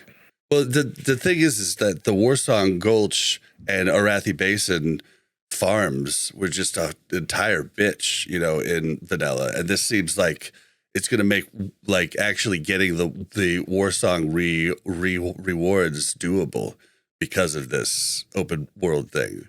So I figured Arathi Basin would be right behind it since we're going to get that next phase. Do you think they put the epic rewards from Warsong at the same point as when AQ40 came out? Because in 2019, that's what they did, right? I don't know. Or not 2019, 2020, I should say. I know that The they epic did rewards from say Warsong. they did say that you're not going to be able to get the last rank, right? You're not going to be able to get the PvP or the PvP weapons until AQ release. I heard that somewhere. They said rank 14, which is the PvP weapons. I don't know about other ranks though, because the armor's still pretty good. But then again, maybe we've all done our Kara Crypts raid and we're in absolutely insane gear, and it's like, oh yeah, this PvP stuff, yeah, not worth it, garbage. Exactly. Maybe the weapons though are freaking nutty. So I hope that But is look at true. BFD loot. Maybe they Looking won't at be that nutty. BFD loot, I don't know. Power creep's pretty high right now in BFD. I'm actually not a fan of how much better all the BFD items are than everything else, because there's only like a couple per class. There's like a couple items that are BIS that aren't BFD, and it's mainly because they just didn't make the item in the slot. But other than that, I mean, you pretty much just equip BFD loot. I wish there was more things, like half of your character's gear was BIS from BFD and the other half you found in SFK or Kind of like it is in Molten Core for warriors and exactly. stuff. Like half of your BIS in before BWL comes out is stuff from dungeons, which was kind of cool. I personally like that. Yeah, I like that too. Yeah, I kind of wish there wasn't the epic weapons. I think they're way too powerful. Do you think that some of these items are going to be best when hitting level 40, and that we're going to see people going back and trying to farm the 25 raid? Or I mean, maybe that's the intention, but weapons, and the weapons are kind of a big deal. Maybe the BFD trinket would be like good to have for a while, because presumably there's not going to be that many easy trinkets to get. What about so the chest? Now I didn't fact check this, but I heard it on Countdown to Classic. Someone said that the cloth chest in the one that's making fun of clam weaving chest or whatever, said that it says it has more armor than tier 2 cloth. I mean, yeah, And bonus if- armor on cloth is insane. If that's 'cause cloth true, is that's low. nuts, right? Let's have a look. I can check. I'm mean- very interested to see like the longevity of the raids and that if it's just gonna kind of like die out after this. Like if it doesn't scale with us, like if the BFD mobs and the gear don't become level 40, then what happens to all that work in that instance? I was But they interested about might- that too. Yeah, I think that's why they aren't doing like too many raids right now. Because some people are like, oh, why isn't there 2 raids, or why isn't it a 12 boss raid? Or I would just guess BFD is just going to stay at 25, but maybe not.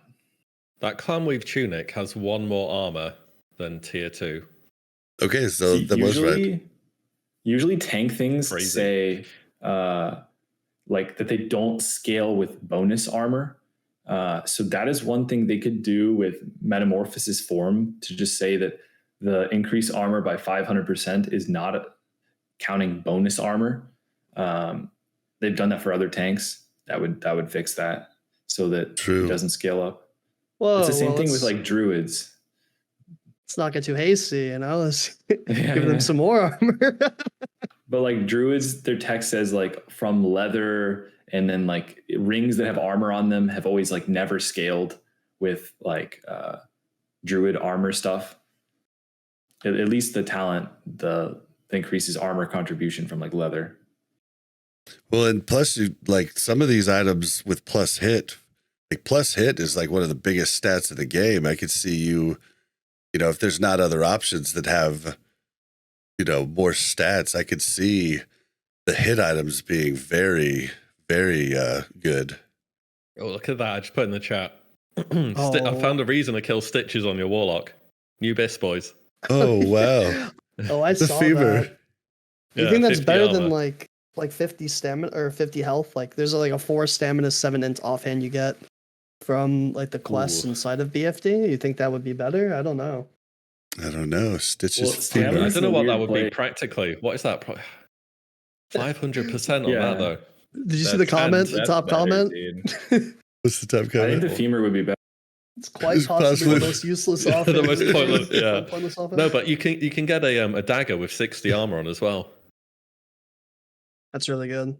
A dagger of willing Yeah, stamina. sacrifice. Stamina's in a Okay. little bit of a weird place right now for tanks because you can't get one shot.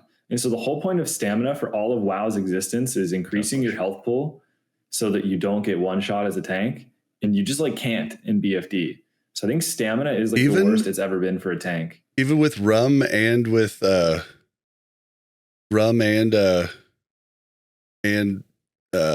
food. I mean, those are nice. That's even more stamina. But I mean, like your armor, if you itemize for like all stamina, like just think like how slowly people are dying right now. Like, I don't think you're going to see tanks dying in like 2 seconds. Like even Lorgus Jet, I think takes like 8 seconds to kill a tank with Wind Fury Totem up if he procs like a bunch of Wind Furies in a row.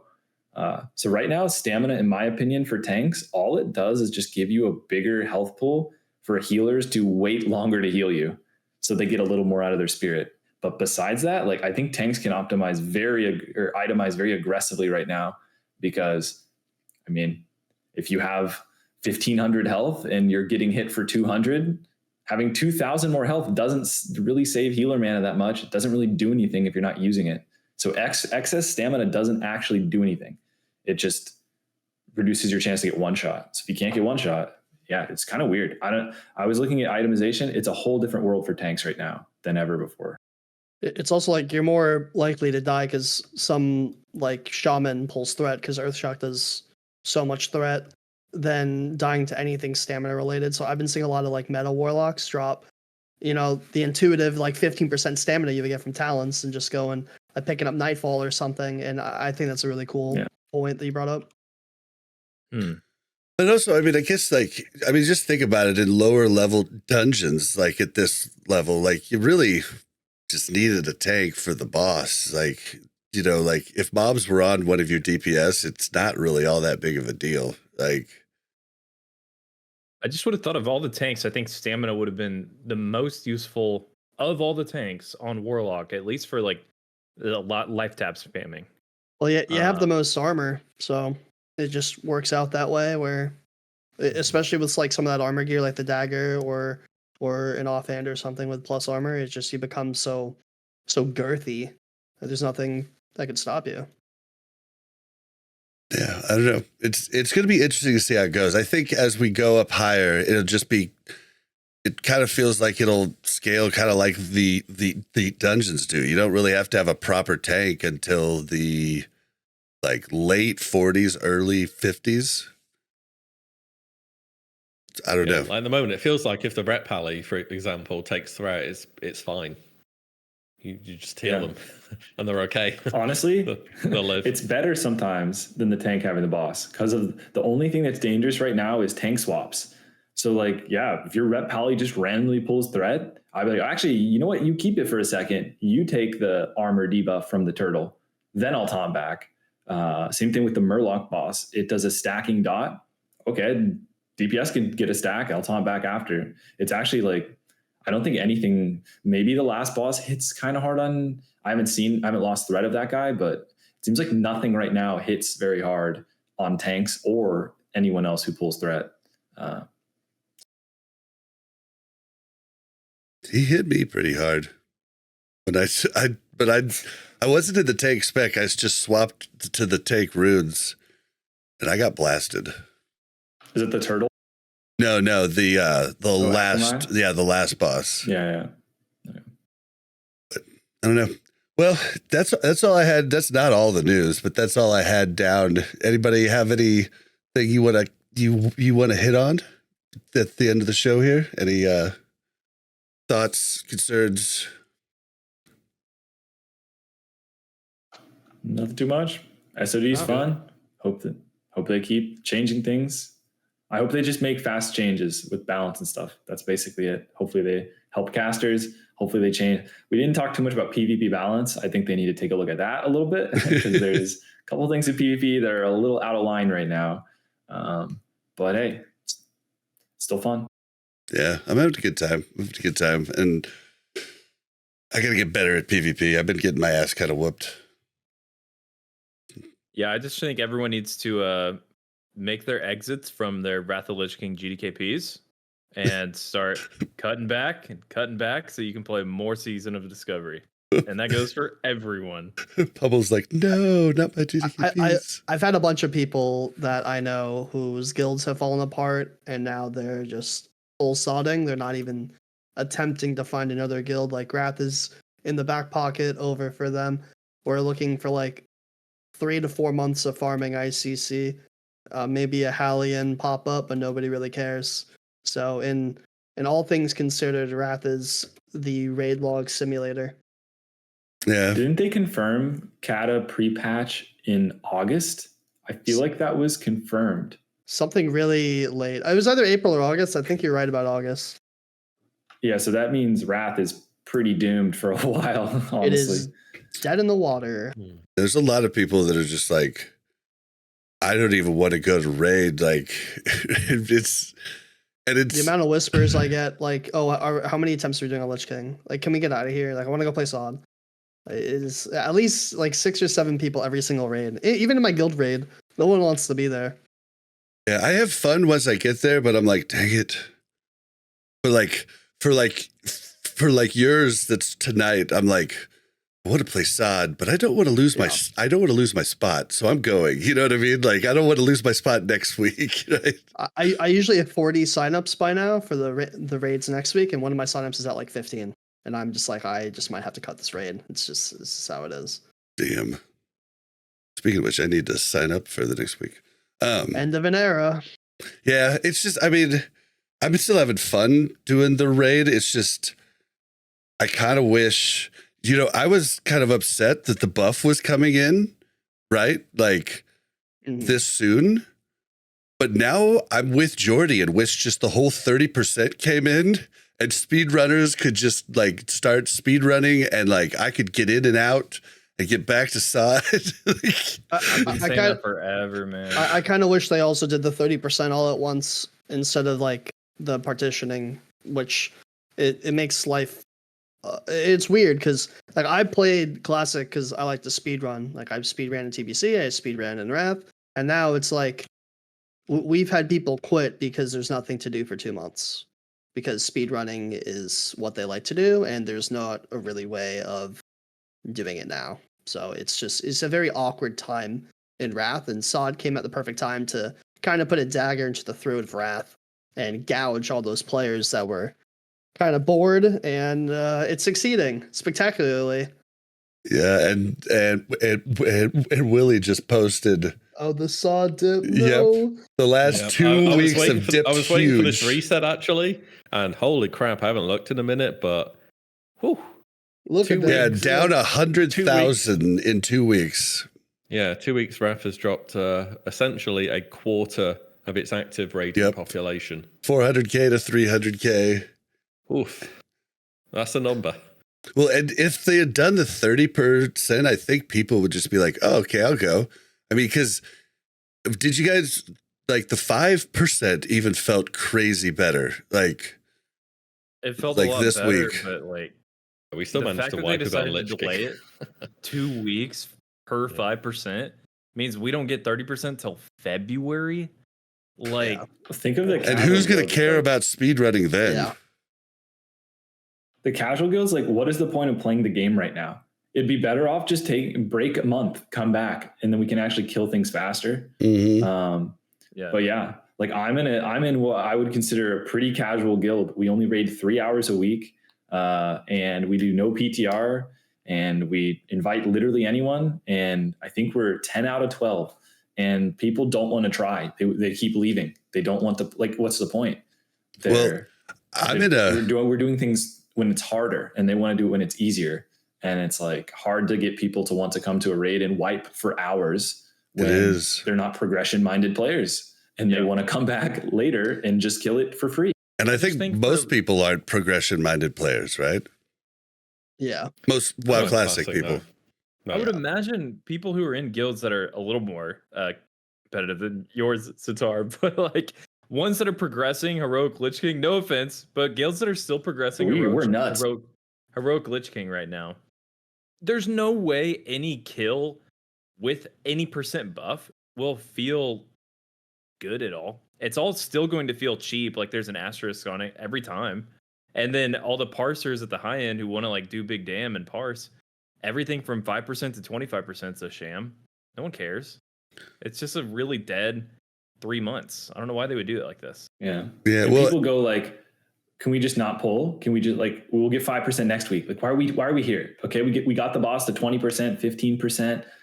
Like, and what you're supposed to say is like, oh, we can kill this. Only 5% more. What is in people's heads is like, or we call it and next week it's 5% buff and then we kill it. And when you give classic players like the easy way out, the shortcut versus like grueling progression, like, I mean, classic players want to take the easy option.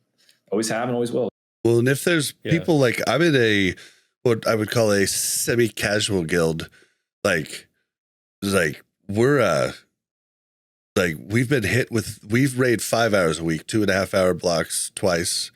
And we don't do any PTR, but we've been hit with the roster boss so bad. We haven't been able to prog lots of weeks on different fights. Right. So we're only, same with my guild.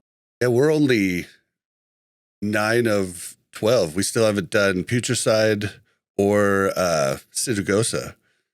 And, like, if you're hit with the roster boss, it's fucking horrible. Like, dude, people just don't want to play. And like, what am I supposed to say to someone who's just like, yeah, I just don't want to play Wrath? I'm like, well, yeah, I would rather play Sod too, but still come to raid, please. Like, yeah, I know. Yeah, people are just don't want to play. No, it's definitely rough at the moment. Like, even on our replay, we had a few trials in, and the guild I'm in is very consistent. I've been with them since AQ40, and outside of planned downtime for expansions coming out holidays, there's always been a raid. But yeah, it's kind of weird. Like a few of you guys were saying, well, they're doing a 5% buff, then 2 weeks later another 5%. This was how it was back in the day, but back in the day I guess they didn't know how far the buff was going. a lot more people were still progressing or hadn't got their first kill. So I know to kill Lich King normal back in the day, I had 30% buff, and I was happy with that. And nowadays, it's different story, right? Yeah, it's yeah. I don't know. I kind of wish they'd just done it, because I know people are going to write in and people are going to comment, the game's not made for speedrunners. But I mean, honestly, guys, did you really want this incremental 5%? Did you? I don't know. I mean, I don't think it has anything to do with speed running. I think even casual players, in terms of quality of life, like, you have a brand new, beautiful toy to play with, and you have to keep playing with the old dusty one because you still like it and your friends like it too, and you want to play with it. But it's just become so old and dusty and cracked, and you get pissed when you play it, and you just want to go play with the new one. That's kind of how it feels for some people. I still like Wrath because Affliction Warlock is the best class ever made, and anybody who thinks differently is just wrong, and I'd stand on that until I die. But it's how I think a lot of people feel. They just want to get in and out, do that responsibility without feeling the pain, and then go play SOD. I'm a little pissed also about how far Rugsz dropped off the list. Combat Rogue, bastards. I'm not, but I am. Combat wasn't king in any phase, and it's such bullshit because they were king all the way through until the armor pen nerf, like late Wrath. Well, they were really good. I don't know why they're so awful. Maybe everybody else just figure out how to play or something. I don't. I think they're not getting prioed gear is a big thing. Like, they're not getting prioed Deathbringer's Will and everything. So I think Rogue is really easy to play. So back in the day, people could play it correctly. And I think back in the day, we're definitely not utilizing Unholy DK, Warlock. You think combat's easy? Buffed. Combat's not that easy. Yes, I do. I think combat's pretty easy. It's easier than Druid Feral, but combat's one of the harder ones in Wrath, I would say. You don't think so? I think Assassination's easy, but the thing about Rogue though is you can just you can play with your eyes closed. Is it the thing that I think makes it easier? Because like, you know how many combo points you're getting most of the time. You have a rhythm and you just kind of do it. Knowing the times of each of your debuffs and buffs or whatever are huge. Like, just keeping those staggered is the biggest thing. Yeah. But I think, like, if you were to compare it to a class like Enhancement Shaman. Enhancement's tough. Tough. That one's just like way harder by like many degrees. And Feral Druid is nuts hard, dude. Like, I did not realize how much harder it is. What? Before this raid, Blizzard were right. They should have nerfed it. They were right, but the cats cried about it, and they got their nerf reverted. And now look at them. Who would win? A warrior in full plate armor, legendary weapon, or one scratchy boy? See, I still think apparently the scratchy boy. I still think that table slam had the best idea. They should have made it so it procced on your aggro debuff, cower. Then it would be every 10 seconds instead of every 6.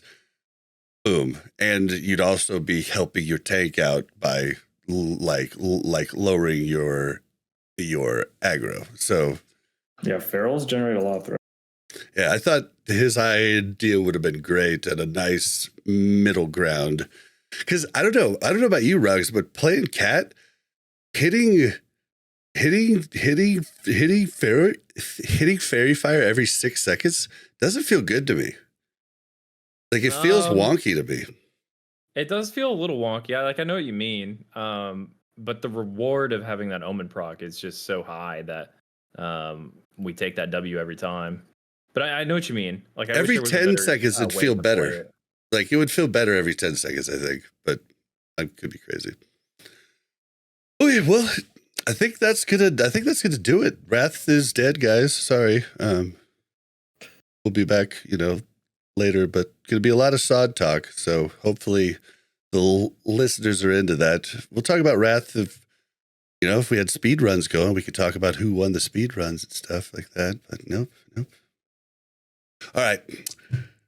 Don't forget to follow us on Twitter at WC Reloaded. You can follow the Mash Those Buttons Network at the Mash Network. If you want to email us, it's wcrpodcast@gmail.com. If you'd like to join the Discord, it's warcraftreloaded.com/Discord.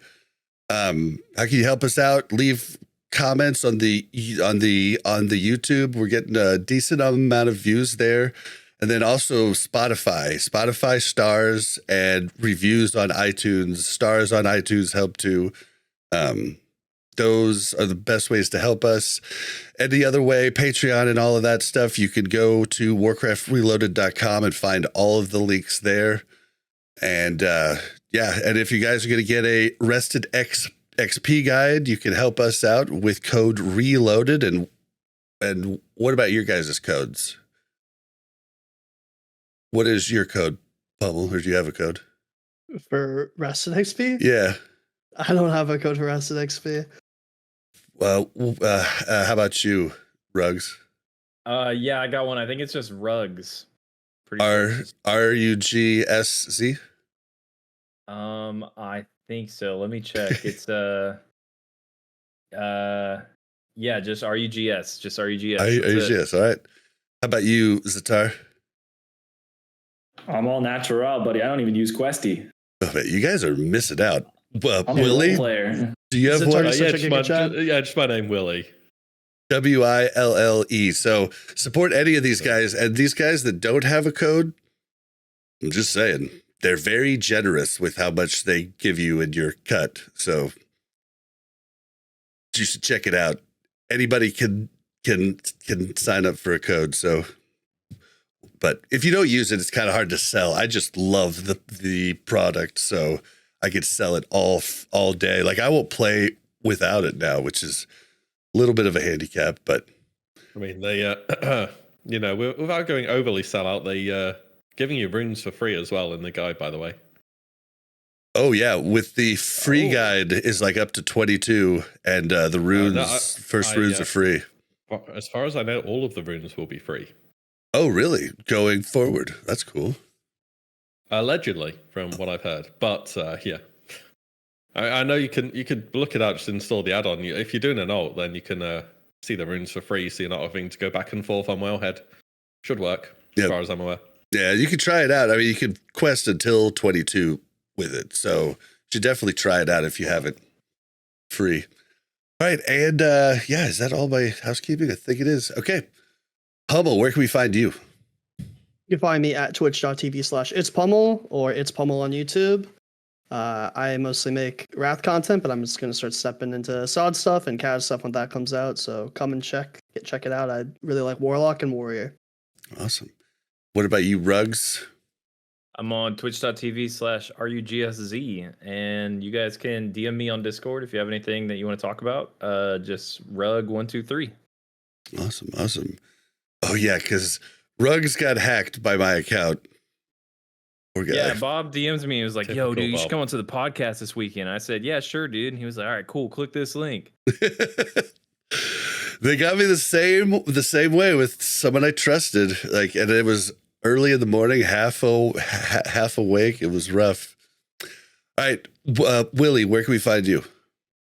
YouTube, WillE, as it's always been. I've also started streaming a bit recently. I saw that. Twitch. Yeah, a bit on Twitch and on YouTube. You can do both now, so I figured might as well. I've been enjoying Season of Discovery, wanting to stream it a bit more. It's something a little bit new for me. You'll just find me streaming on my YouTube channel, same name. Or on Twitch is WillE_TTV. Awesome. And Zatar, where can we find you? Zatar_WoW on Twitch and just Zatar on YouTube. Good deal. You got do you have a lot of content planned for Sod? Just going with the flow for me. I'm just playing the game, having fun, not worrying about it too much. I have a video coming out in a few hours. And Sweet. I've done another one. I've also done a few kata videos, and I'm like, yeah, I don't want to release these yet. I feel like if I release a kata video right now, it's going to be dead content. So I'm going to hold off on those for a little bit. Oh, that's smart. Focus on Sod, yeah, for sure. Nice. Although there is the whole thing where you do the whole Scotty J and Metagoblin way, where you just get everything out prior, and then you're in the algorithm when all the buzz pops in. There's that strategy. Yeah, I do try and anticipate things a little bit, but obviously Season of Discovery was under a month from we know it exists to it exists, so that was a bit more of a surprise for me. Usually I have longer to get everything done, but Kata won't be till next spring, so we have plenty of time. Yeah, the content is out of this world right now. There's a bunch of new YouTubers. One I really like that's new, I want to get on the show, Hammer Dance. He's been doing pretty good. Oh yeah, I've seen him. I recommended. He has a really nice setup. I Yep. swear, a lot of these guys, that like behind me, I've got like a random cushion on the wall for like noise cancelling. These guys have a better setup. I'm like, what? I really need to do better, but if it works, it works. Okay. Oh, that's good stuff. Yep. All right. Well, and you can find me on Twitter at Blazzin_Bob. That's BLAZZIN_BOB. Or you can find me on Twitch at Blazzinbob. I was gonna multi-stream, but I haven't found a thing yet that will still mute my music off of the VOD. So I got to figure that out before I can, stream to everything. So that's it. That's going to do it. What are you laughing at, Pummel? Rugsz sent me a really funny message. I was laughing at it. That's all. But I also wanted to shout out my boy Nick on his car ride to work. Have a great day at work, Nick. Nick, I got to meet Nick at BlizzCon. It's pretty cool. I'm jealous he dodged me because he was sick when I was over in LA. Well, I tried to get him to come party, but he went to play Mario Party instead. Sounds about right. More of a speed. All right. Yeah, we'll see you guys next week. Thank you very much for checking out Warcraft Reloaded Podcast. Make sure to like and subscribe and hit that bell so you don't miss any future content.